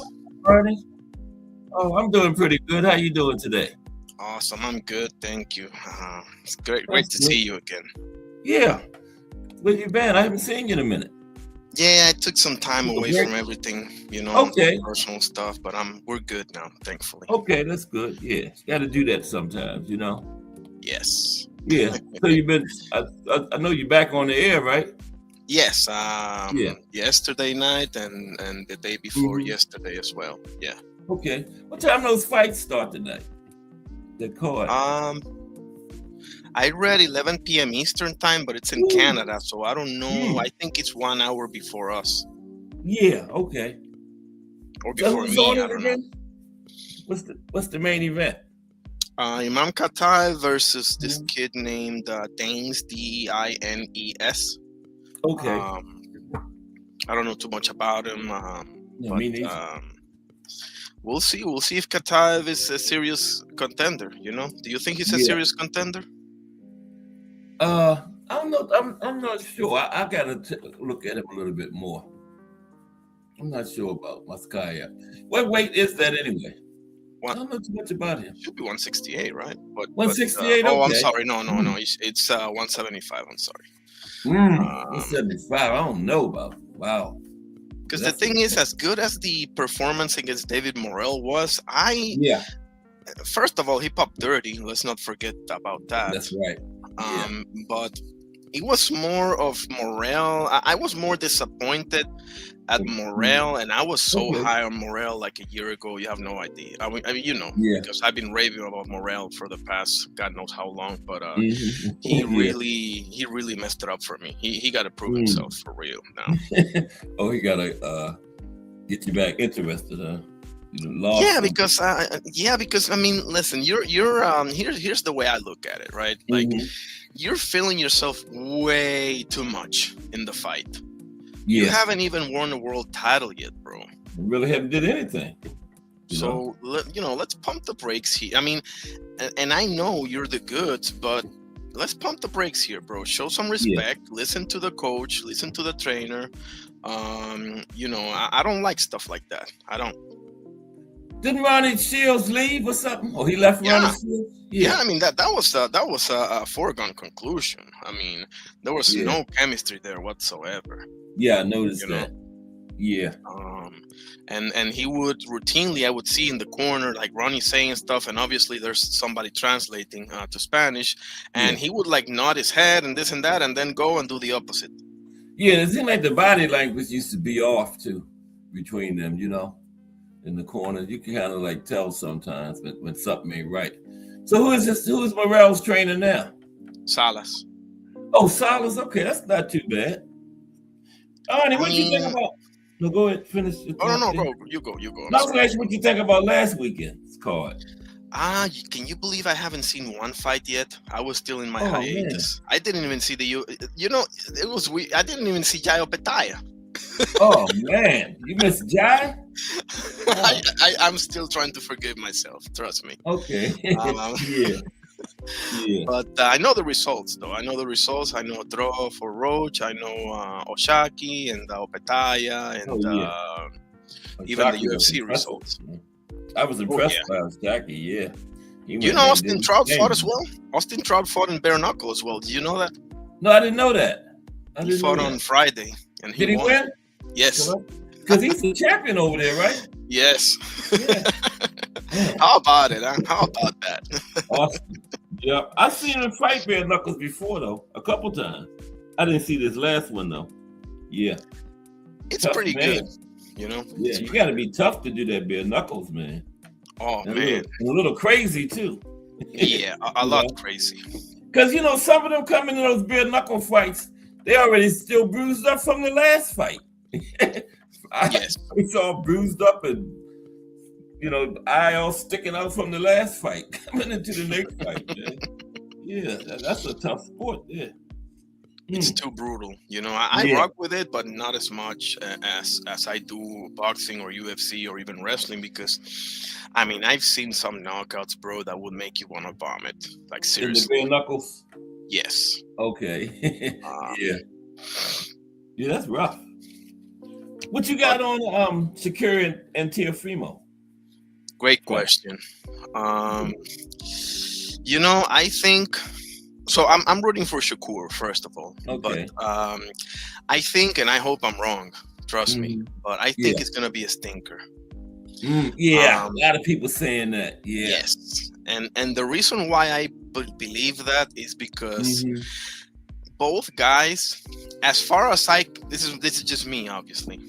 As far as I can tell, both guys are most effective when the opponent is when the opponent is the one initiating the offense. Good point.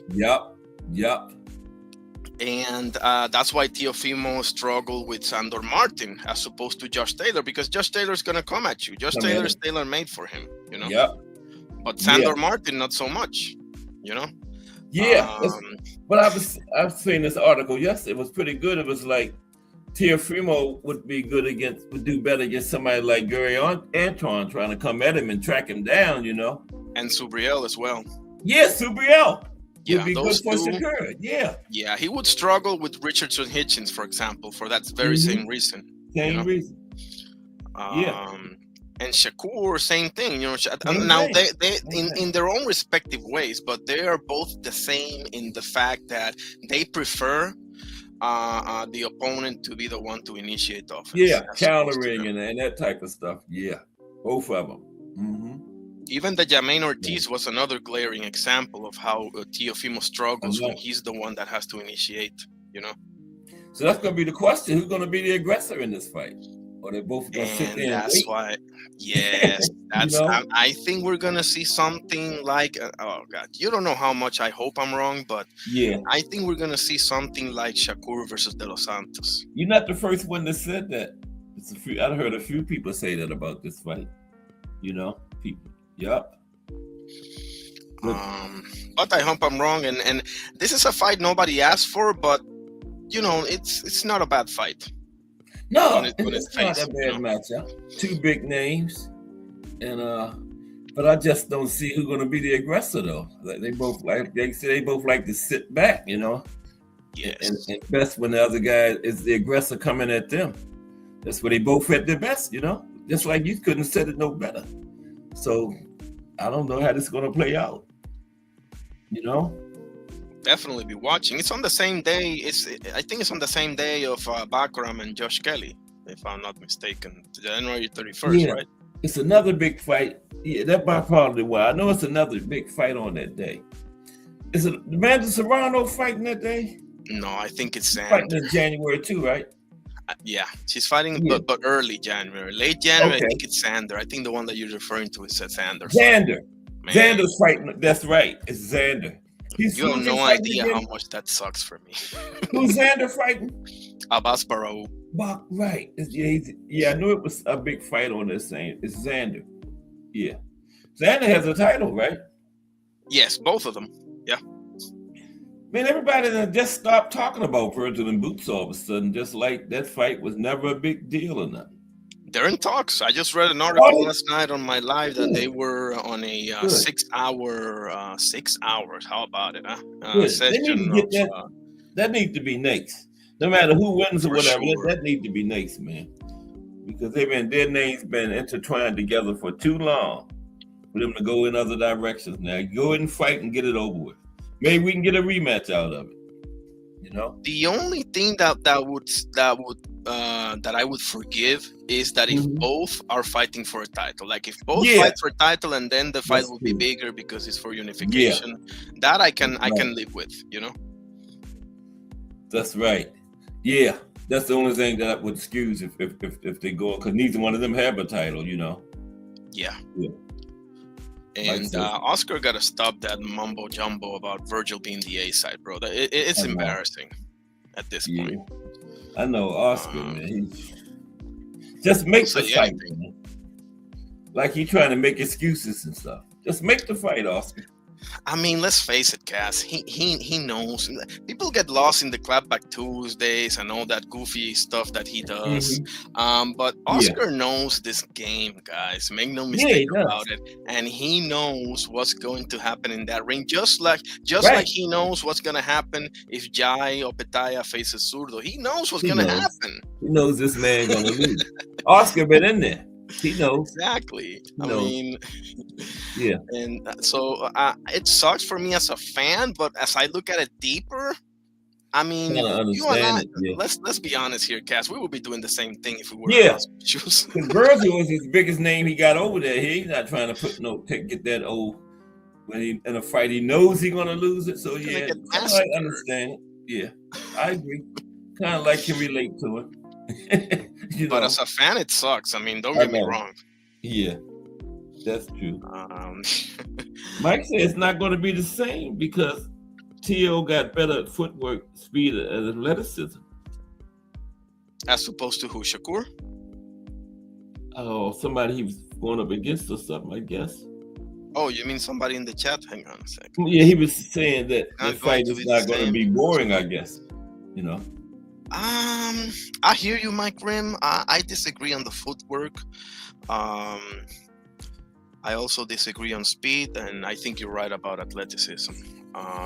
But hopefully, I hope you're right, Mike Rim, because I want to see a good fight.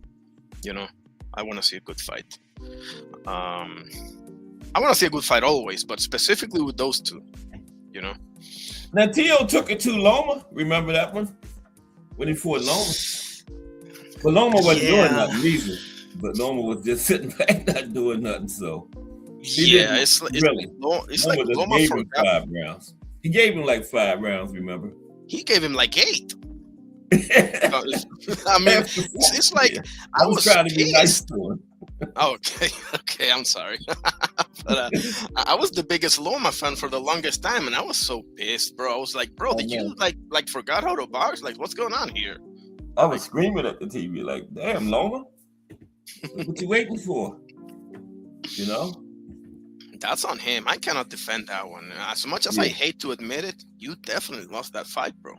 You did. I thought he was injured, but then in the second half, he came on, so he could have did that in the first half. Exactly. And listen, I'm over that. Fight. Dominated him at the end, remember? Of course. The 11th round, it was all Loma. The best fighter doesn't always win, unfortunately. Yeah, that's how it goes. Yeah. But Teofimo, I mean, I'm thinking because Teofimo caught him with a body shot early. Now that I'm thinking about it, and I think that one because that's that's everyone's kryptonite. But specifically, I'm noticing like Eastern European fighters, not to single them out or anything, but if you go to the body, and I'm thinking Usyk and I'm thinking Loma specifically. I mean, listen, everybody, it's soft at the body. A good body shot is a good body shot for anybody. I don't care who you are, but specifically, you can tell like that's their kryptonite. You know. Let me ask you this. Now you know how they stay in the amateur so long. Yeah. And you think that got something to do because amateur is mainly just trying to score, going at the head, mainly. You know, you think that's got something to do with them being vulnerable to the body like that? That's a great point, and yes, the answer is yes. It's gotta be because because I mean, this guy fighting in amateurs in the hundreds of fights. You know? So I mean, it becomes like brushing your teeth.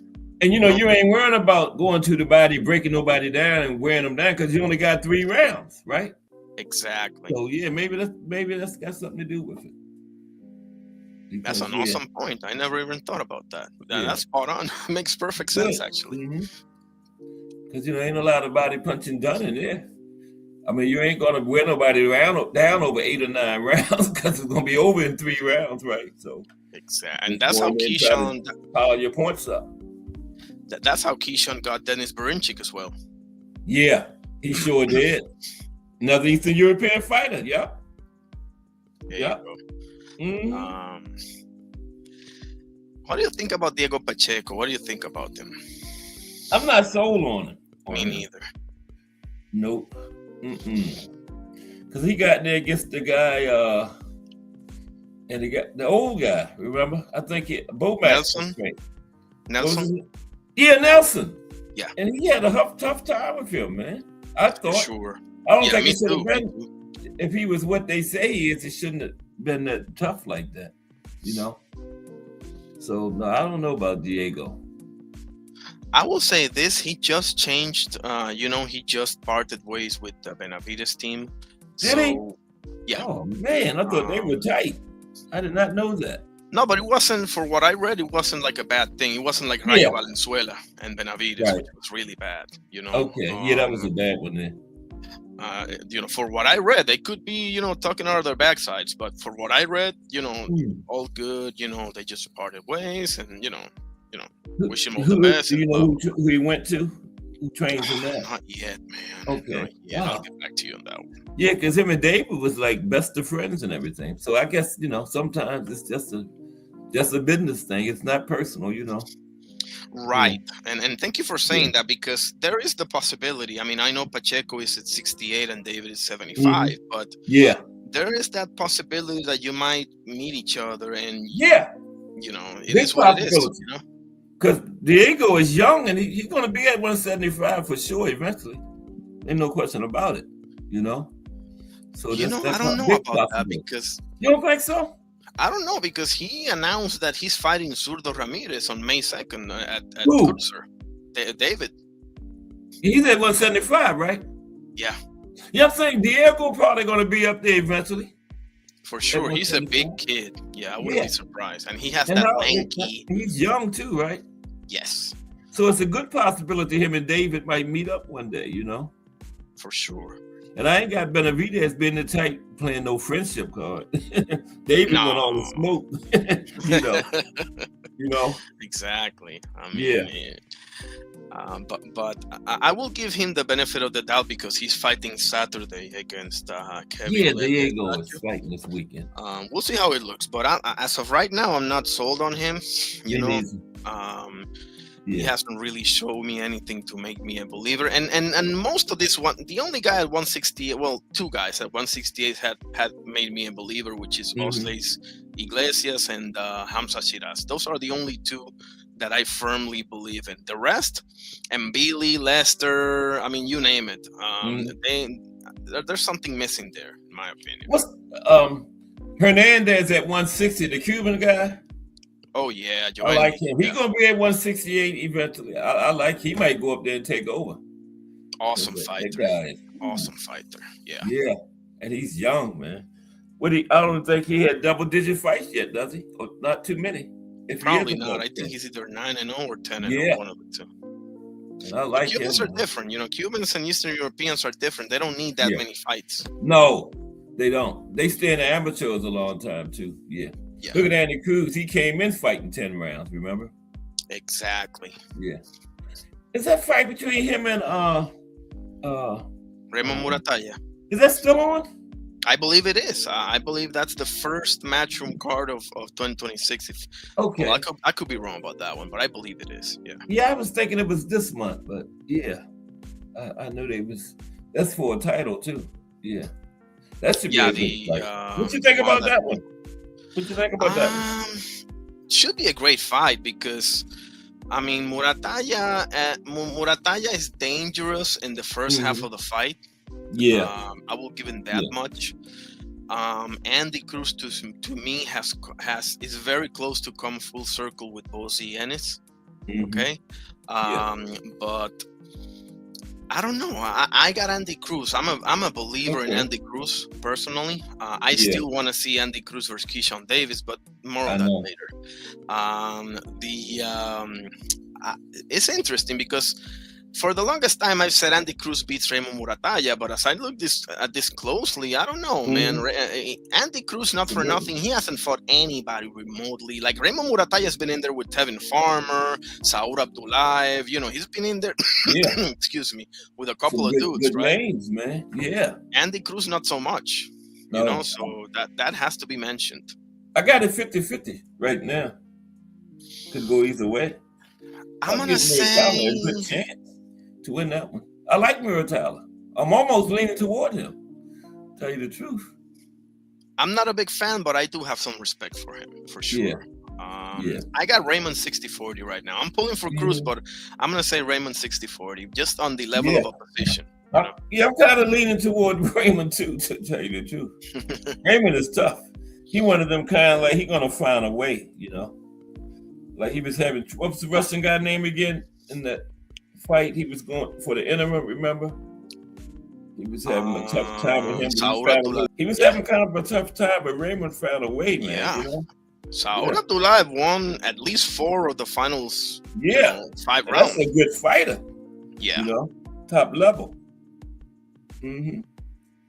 So I don't know, Andy. I don't know about that one. Andy But at might the be beginning of the fight, not for nothing, as I mentioned that, I also got to mention the other thing. Like at the beginning of the fight, Raymond was outclassing him. Yeah, he was early. Yeah,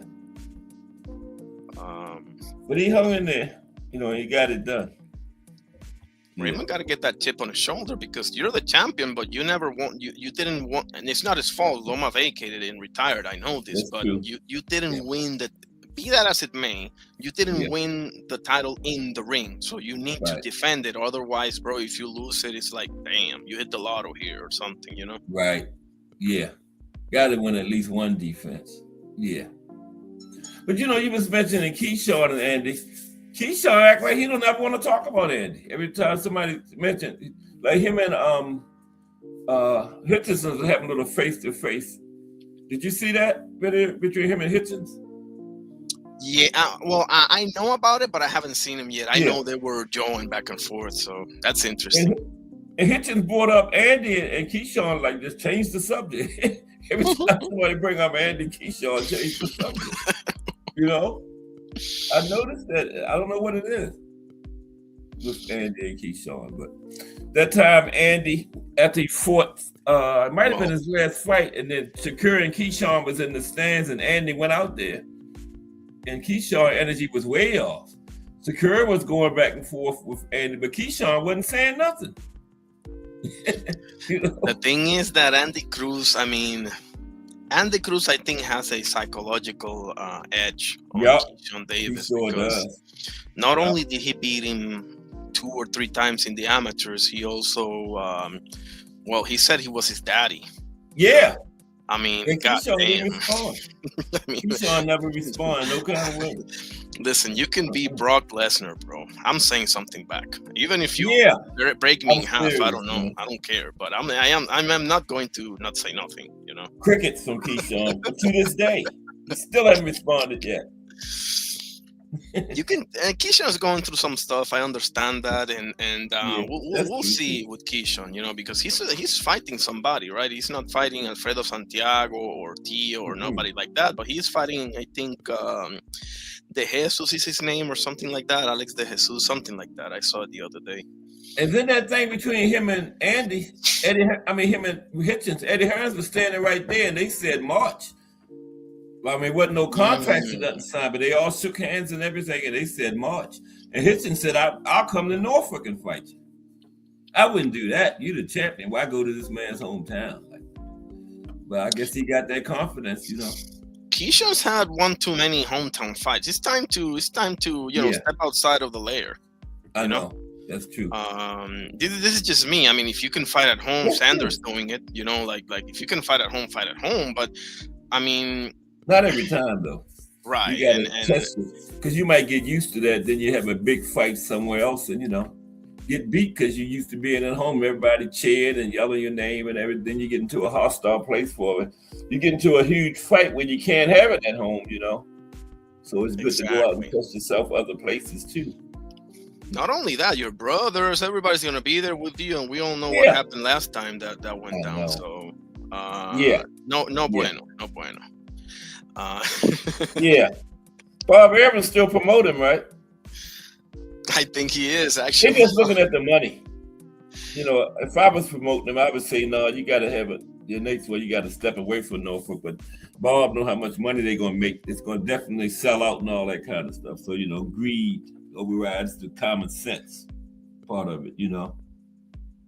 I mean, yeah, but if it makes sense at the end of the day, I mean, okay, so if all of these guys could do this, they would do this. So Yeah. you know, if you got the chance, you're not gonna say no to that. You're not gonna be stupid either. Like if you get the chance to fight in front of your people, you're not gonna Mm-hmm. say no to that. But But like you said, look what happened last time, though. You know, exactly, like it sure is not a good thing for him.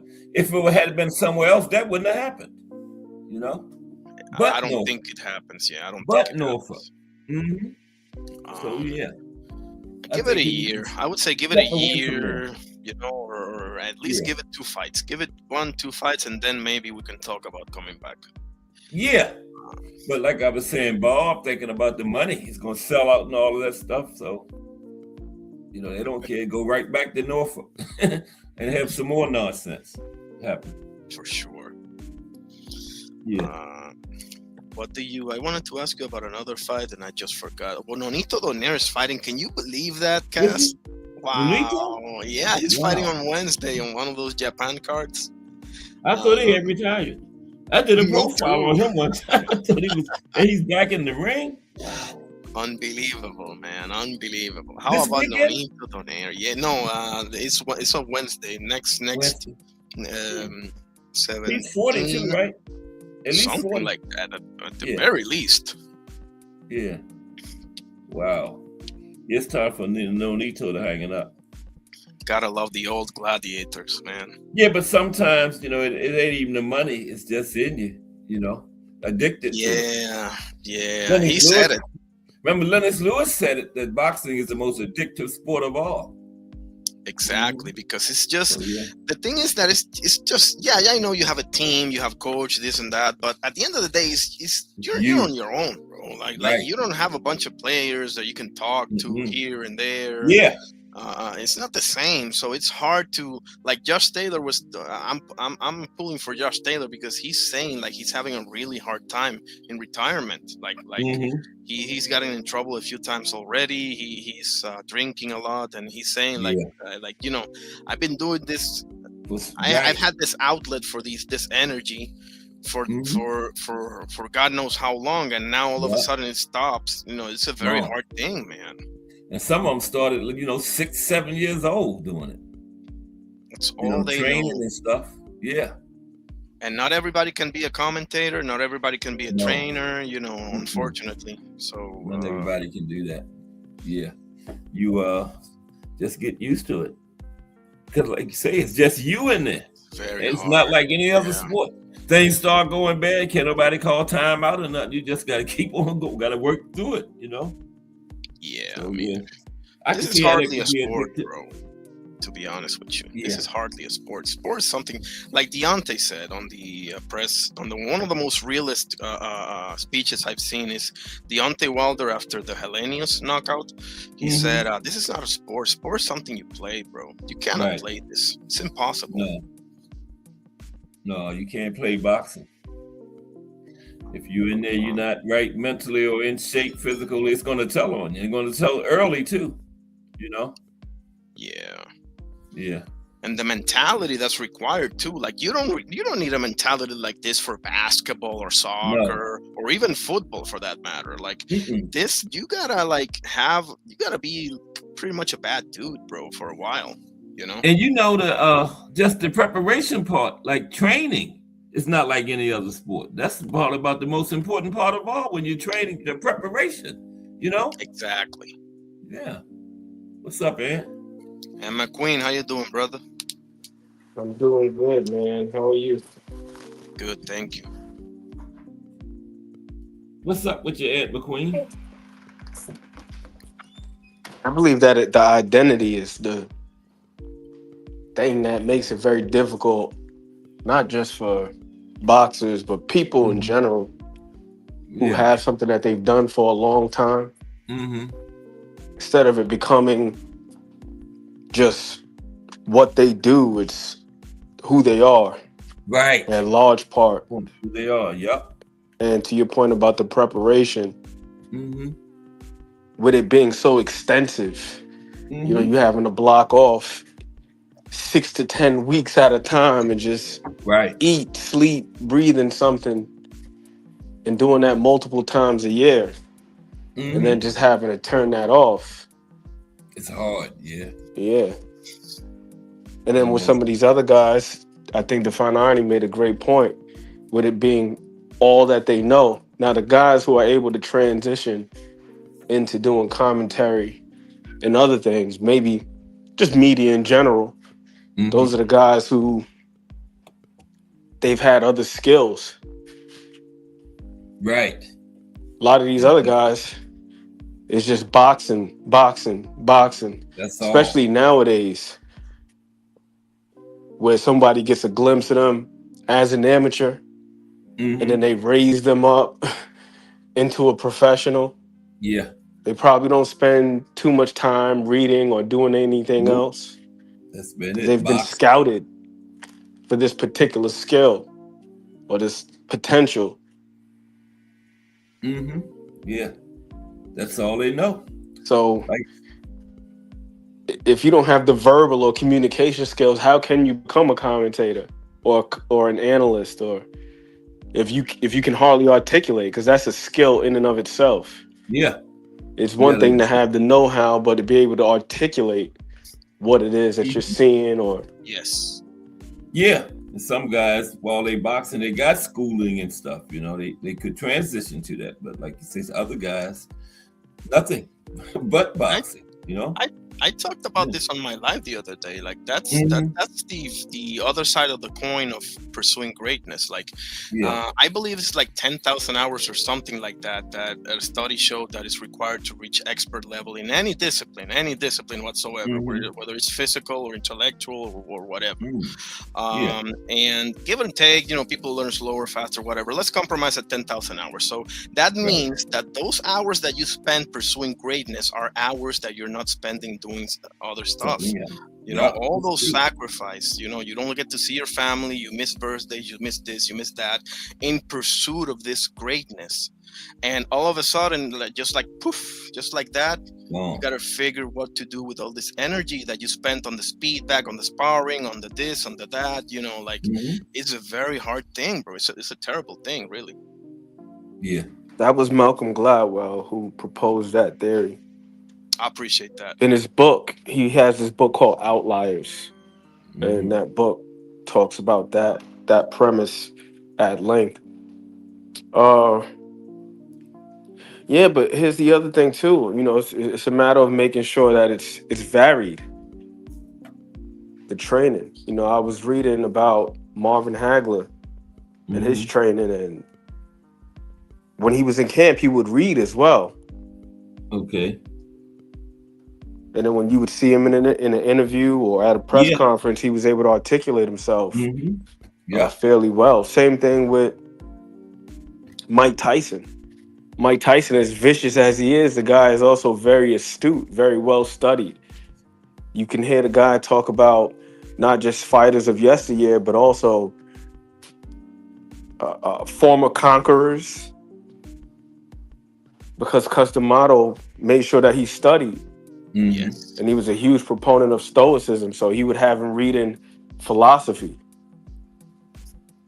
He references Alexander the Great and Meditations by Marcus Aurelius a lot. I've heard him talk a lot about that. Yeah, Meditations is one of the pillars of Stoicism. It's a really good book too. Like books by Marcus Aurelius, Epictetus, a couple of Mm-hmm. those other guys from around that time. They're the pillars of Stoicism. And a lot of it just has to deal with being able to manage emotions and temper your thoughts and just regulation, self-regulation. And that's one of the things that you say fighters generally need, right? The ability to be calm in the ring. Yeah, The relaxed fighter is generally the more dangerous fighter. that's right. True. Or you hear Like these old sayings like revenge is a dish that's best served cold. Why is it best served cold? Because it tends to be more calculated that way, That's right. as And opposed to just operating on passion and emotion. mm-hmm. Spur of the moment. So things like that, I believe that they should make a comeback, honestly. Like more coaches should prioritize that aspect of it as well. The Yeah, mental side of things, not just, all right, stay calm and you breathe and all that, because all that stuff is good, but give the guys some tools. And then there's the connection that's being forged in your mind. Man, I was watching this video the other day and it was talking about how reading builds these connections in your brain. Like you have myelin and your brain elasticity, all of these things that are fortified through activities like reading because of the level of concentration that it takes. Reading is one of the few mediums that we have that isn't absolutely passive or partially passive. You could listen to the radio while you're doing something else. You right. could even have your TV on and be half paying attention to it. But reading is one of those things where you can't be halfway reading a book. You're either reading or you're not. Over concentration. Yep. Yeah, so it helps 100%. with that concentration. Mm-hmm. Yeah, that is Keith so true. Thurman. Keith Thurman also read books. I remember he went to. I followed the whole lead up to the Sean Porter fight, and he went to library and he bought the keys. I think the Keys of Enoch was one of the books he bought, and another famous book by a philosopher. Basically, like you said, like stoicism is the ability, because Dustin Poirier in the UFC, if you don't know what I'm talking about, that's one of the legends in the ultimate MMA, right? Of UFC. Mm-hmm. He's Yeah. talked about stoicism and how important it is to be able to have the ability to think in the middle of chaos, you know. Mm.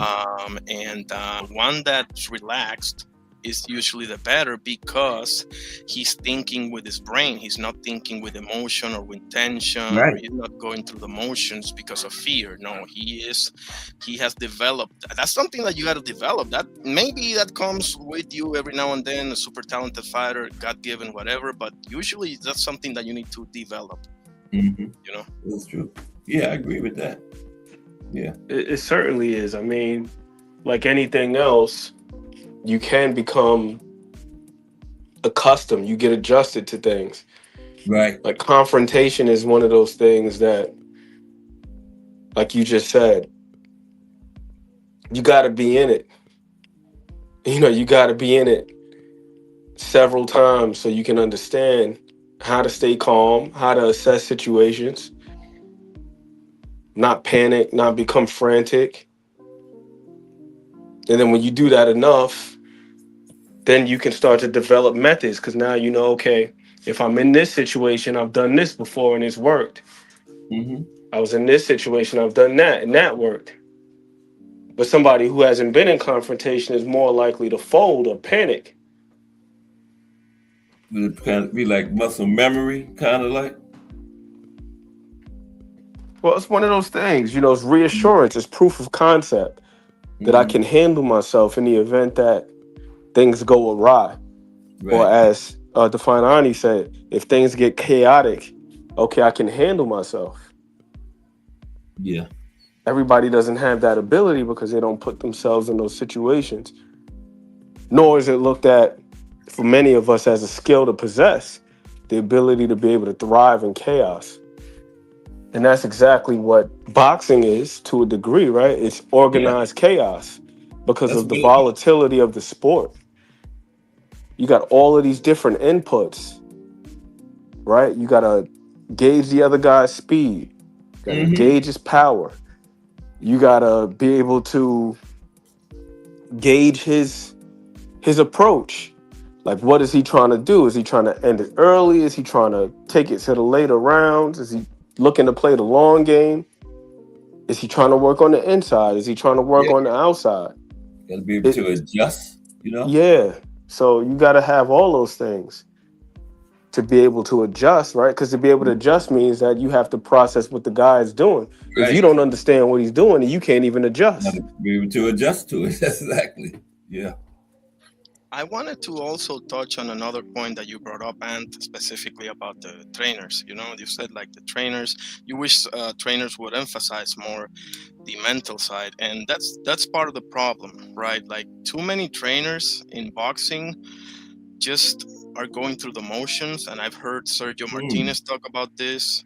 I've heard quite a few people talk about this. Now, Sergio was going in Argentina, talking about a personal experience of his, but he made it more broadly. Like, that's a big problem in boxing, that too many trainers are giving fighters the wrong advice. Mm. And for example, they're saying things that basically a 14-year-old casual fan can say. Like, just have big cojones, excuse me, and just they Mm. teach them the punches and just go they haven't put the effort themselves into becoming more professional as a trainer. So they're just happy. They're grifters, basically, is what No, I'm that's trying yeah. to say, right? Like they're just going by with this minimum knowledge and selling Mm-hmm. people, air, basically, and getting them hurt. And case in Mm. point, Uma Martinez. I don't know if you guys saw the corner advice of Uma Martinez trainer in the BAM fight. It was one of the most disgraceful things I've ever seen in my life. Now, it was in Spanish, obviously, Don't but remember that. What happened? I he don't remember that. he I was about literally to ask told that him. question, Cass. I want to know what they were saying in that corner. What was the gist Yeah. of it? Yeah, he was Puma said no doy más, which is basically I'm done, right?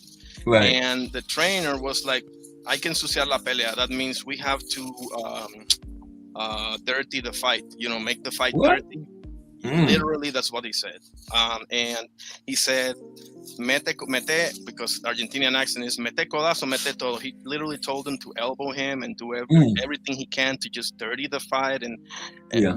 no, don't give up, this and that. And I'm like, seriously, bro, like, it's one After of the the most fighter said he was disgraceful done, things I've ever right? seen in my life. Yes. Wow. And that's case in point. And can you imagine all the, because this was public, this was in Saudi Arabia, but this guy's been Mhm. has been training this guy for God knows how long, Yeah. and he's been able to get by basically by doing a mediocre and unprofessional and quite frankly a So what scumbag happened though? type So of. what did the fighter do when he came in the next round? No, he got knocked out by Bam Oh, Rodriguez. He was okay. done. He was done. The Oh, right that thing was to what I do guess is to banned. call it, bro. Okay, yeah. He told his trainer he was done. He told him to dirty it up, huh? Wow. Yeah, literally elbow him, do whatever you can, Mm. don't give up, blah blah blah. Because listen, it's easy to say that when you're not the one taking the punches, right? Yeah. And I this is something that troubles me very much, because the fighter, they don't necessarily know any better.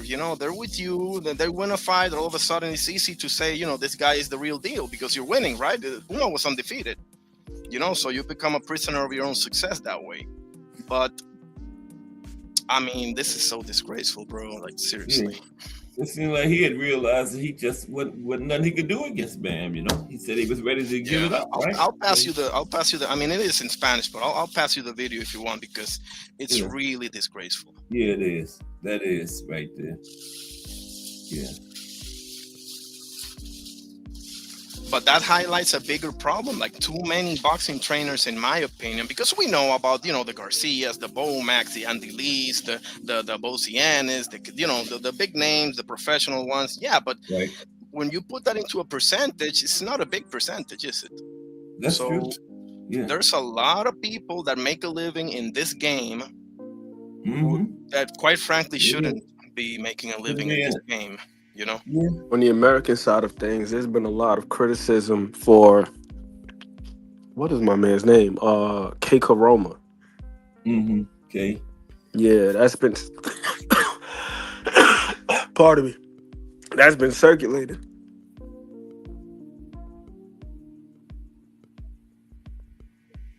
after Lubin had got knocked out by Virgil Ortiz, Mm-hmm. several fighters had came out and was like, man, if you're a fighter, stay away from K. Karoma. He gonna get you hurt. And even Mm-hmm. before that happened, Yeah. there were a couple of fighters that were coming out and stating disapproval for him and his methods. Basically stating that, if you go over there with him, he's not gonna have you prepared to work. Mm. So yeah, I don't know what's going on with these coaches. Shout out to my man behind the hands because he's in the gyms frequently, and he's in constant communication with guys like Ron Sims and Ronnie Shields, Mm-hmm. a couple of those other guys down there in the Texas area. And I was asking him, what's the scene like as far as apprenticeship is concerned?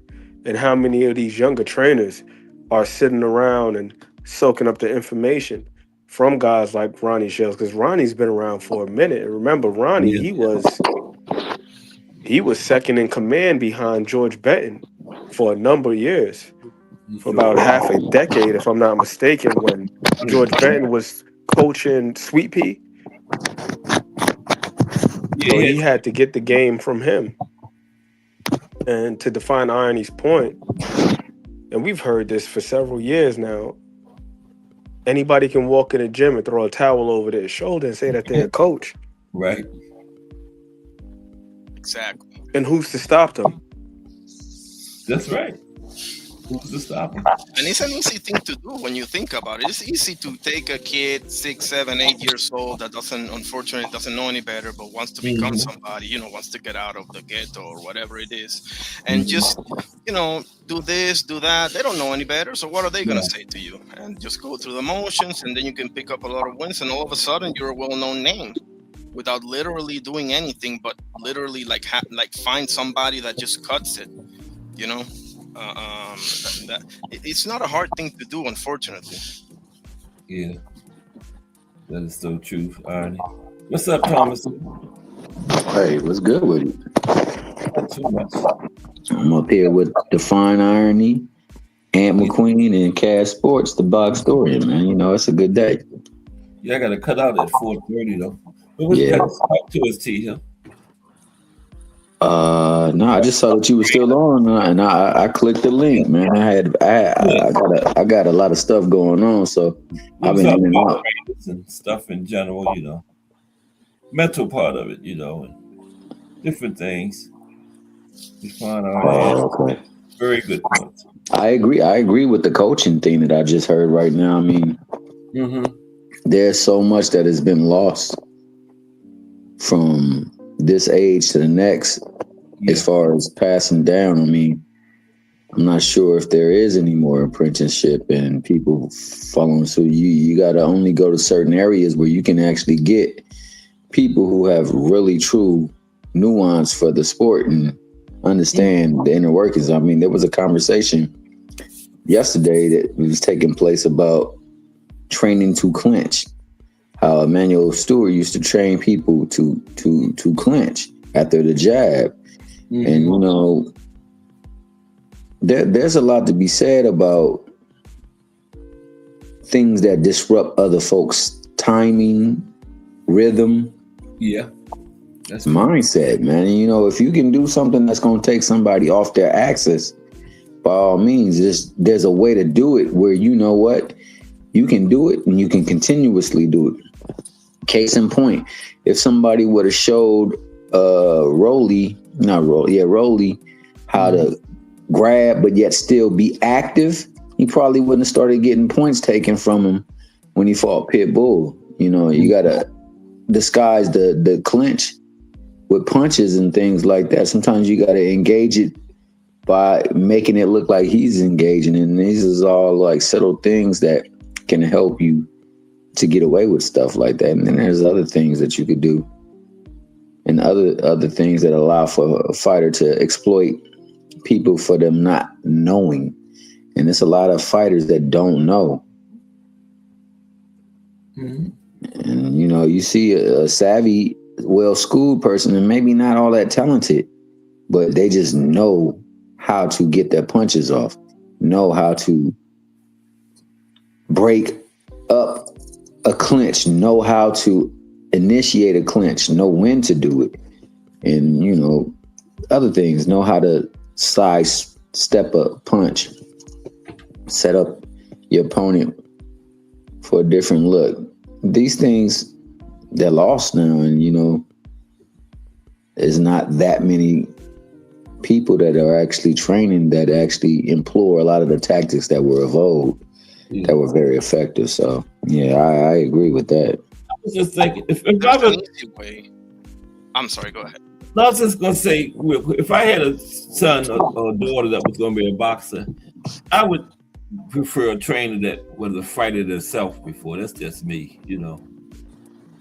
Because there's an easy way and a hard way. Like it's not easy to become a great trainer, right? It's Yeah. not easy. You gotta put in work, like Ant just said. Yeah, you gotta get a tutelage probably under a legendary trainer like Ronnie Shields did with Mr. Benton, and God knows how many hours you gotta put in. It's easy to just put up an old garage, throw in a couple of heavy bags, and just get some kids, working out and this and that.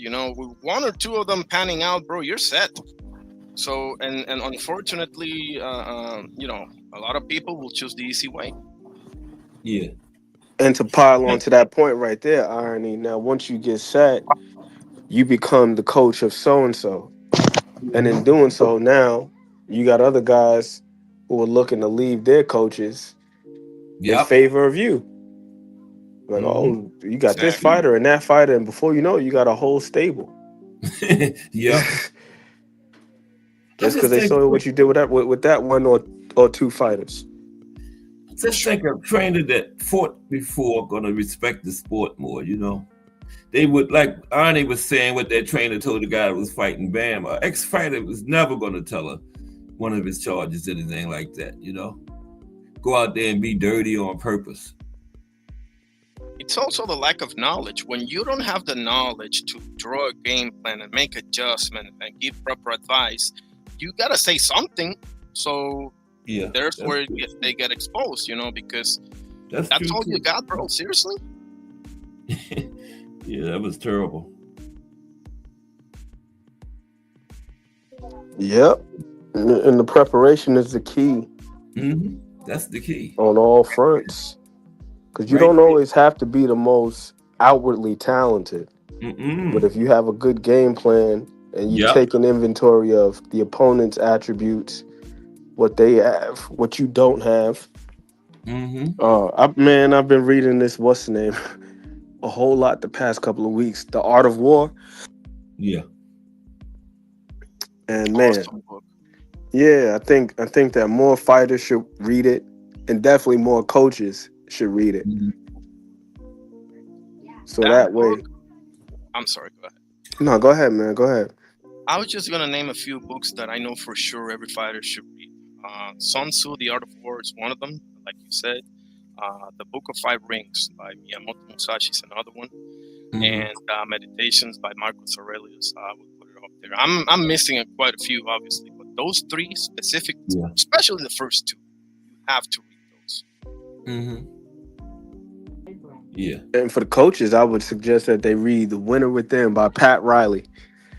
Oh, yeah. And the reason why I would make that suggestion is because Pat inherited the team in those LA Lakers. Right? And he turned them around. He made them the Showtime Lakers, and it was literally the same roster. Those guys were underperforming. But what he did was he keyed in on very small changes. Very small things, nothing over the top. It's like when we rewatch the game film, we want to see, let's say, at least 10 pursuits of a rebound. Not just 10 more rebounds, but 10 pursuits. Right. 10 more box outs.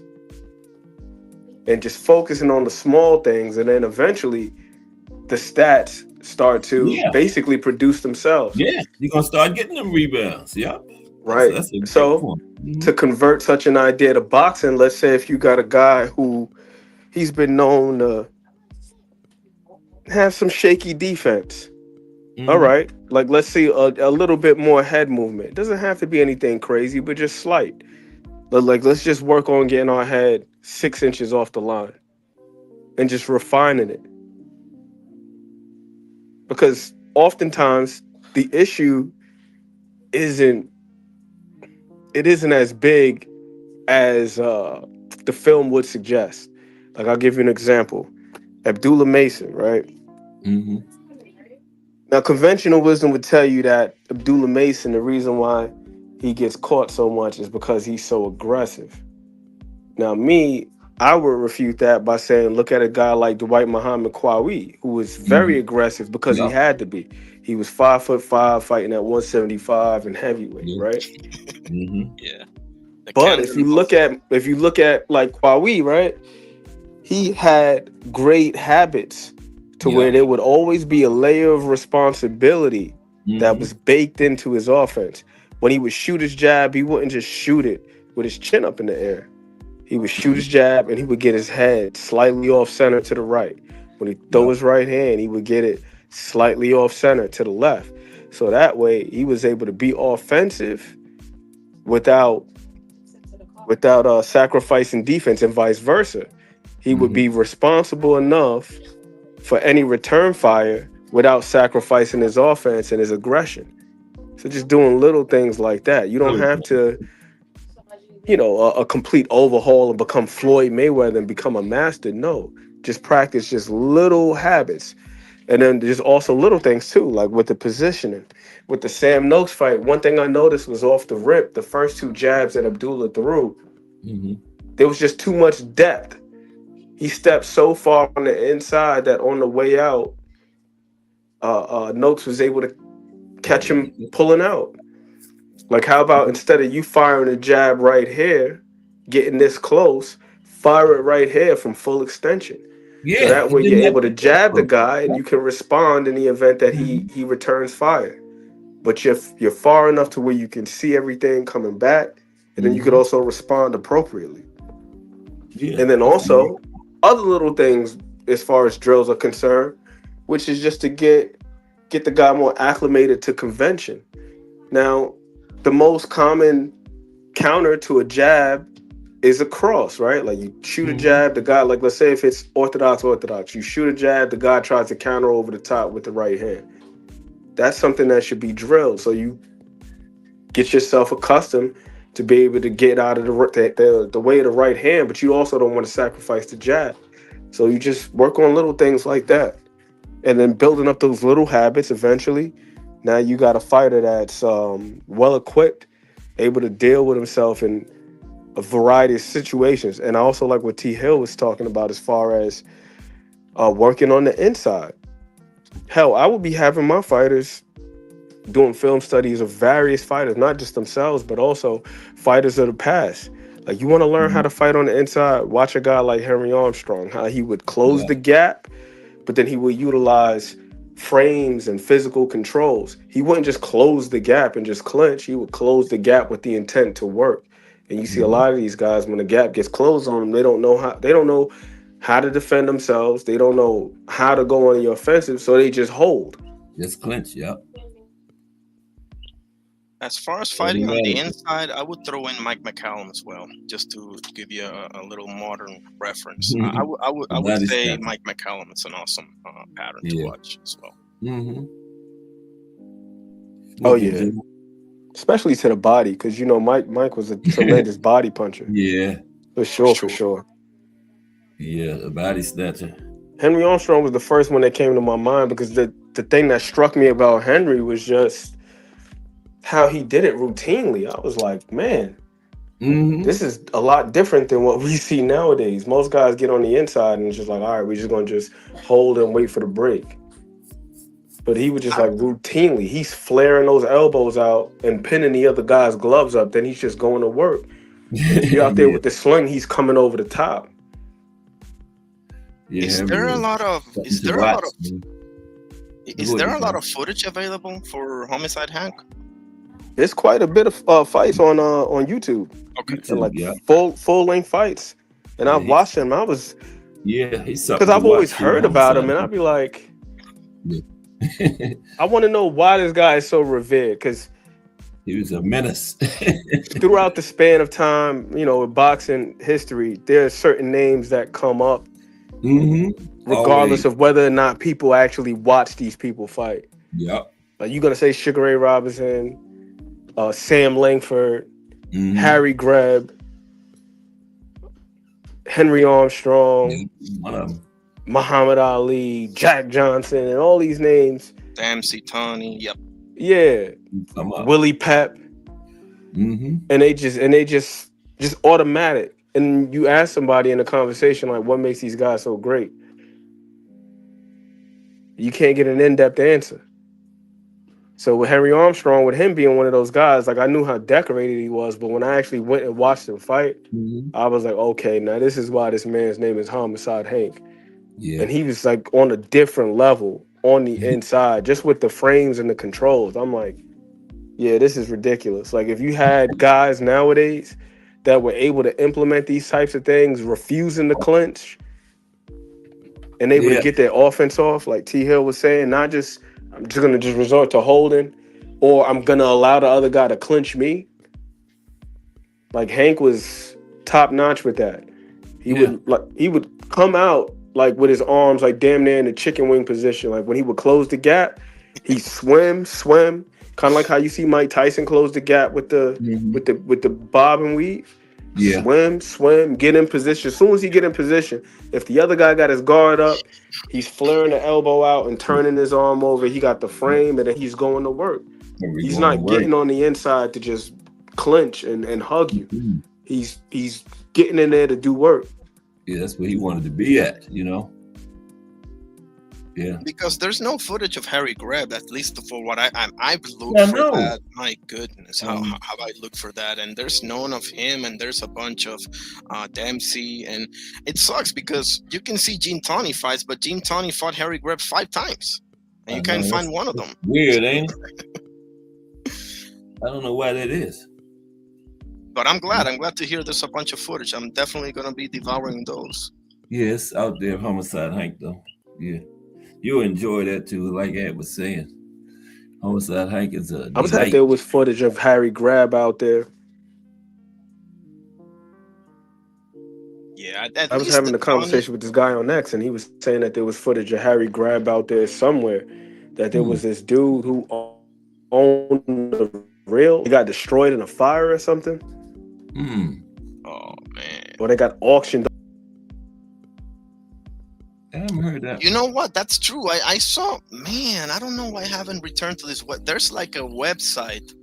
Oh shit! I don't know why. I was seeing some memorabilia and stuff, but I gotta dig into that deeper because I think I know what you're referring to. There's a website of don't quote me on this one, right? But it's something like in memory of Harry Greb, or the memorial of Harry, something like that. Just I haven't seen too much of myself.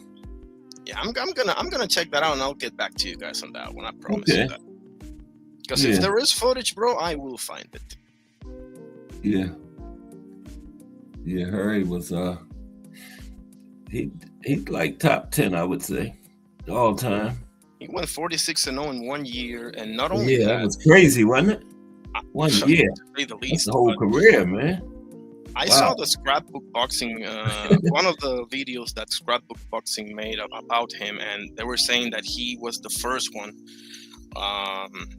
to give black fighters title shots. And not only that, Flowers, exactly, Tiger Flowers. I guess he didn't really need no camps because he was fighting all the time. He was fighting every other day, basically. But that's crazy. Not only that, he would send protection to the fighters to make sure that they get home safely and everything. Even if they beat, he would. That was during a time, bro, where you can get in deep shit. Excuse my language for doing that. Okay, you could. You know what I'm talking about, right? So that's for that, bro. I'll always have it. Rough then. Yeah, like that's a special kind of human being. But aside from that, like he has an unbelievable record as well, and he died young too. Like it's like 300 fights or something like that. Harry Greb. Something like that. I think so. Man, I think a lot. third or fourth. Yeah. Maybe a little higher on the top 10 list of like amount of fights. Mm-hmm. But yeah, he 46 and on 1 year. I don't care if you're fighting me and my whole neighborhood. That's Yeah, something. 46 times. That's You something. fight 46 professional fighters. I don't care what level they are. Yeah. You know. Like there's 52 weeks in a year, guys. There's 52 weeks in Yeah. a year. He fought 46 times. That's crazy. It wasn't too many weeks he wasn't fighting then. Well, like 6 weeks of that year he didn't fight. But some of those were in the same week too, you know. Some of those fights. Most likely. Yeah. It was that insane back then. Yeah. Okay, fellas, we gotta get ready to go. I appreciate every single one I'm of over you here on fellas. eBay. They got quite a few films on here. I gotta mess around and see if I can find eBay? 8mm. I gotta see if I can find me a little machine, a little projector. We find out he was calling the fight tonight. Yeah, I think Imam Khattab is fighting. So what time is it again now? I saw it was 11 p.m. Eastern time, but they're fighting in Canada. Wow. So would it be like 10 there? For my time, it's an hour. It's an hour earlier. Yeah, I just checked. Hour earlier, yeah. Okay. Yeah, I'll probably tune in with you. Check it out. I was looking for you. Hadn't been on for a while though. You had been off, right? Yeah, I went into a hiatus. Some Okay. personal stuff and everything. But now we know you're back. Okay. Yeah. Okay. Anybody got anything pressing? You go. God bless you, fellas. Always an honor. Okay. T Hill, been quiet. Hey, I've been listening. You guys have been talking, and it's been good words and good conversation. So I'm just sitting here soaking it up, man. Yeah. It's always good conversation when we get certain folks on the panel. So I just sit and listen, man. Me too. Yeah. Soaking it up. But with that, I know it's time for you to go. So I will be checking out. Define Irony. Always good to hear from you, bro. My man Ant McQueen. Always good to hear from him as well, too, man. And Cass Sports the Box Historian, man. Appreciate you. We about. Appreciate y'all. Have a great good topic too. Great topic. Interesting topic. Brother of Legends. Very good. Yeah. Appreciate you, sir. Miss Cass came up with that. Awesome. She always give me some good ones too. Yeah. I got a boxing wife, man. Ain't nothing like having a boxing wife. You're blessed, bro. You are blessed. Yeah, okay. I appreciate y'all, man. And Define Arnie and Thomas Hill, the heavyweights. Okay. Tomorrow we're going to talk about some light heavyweights. But Just Do Boxing is already in progress. Everybody have a great afternoon.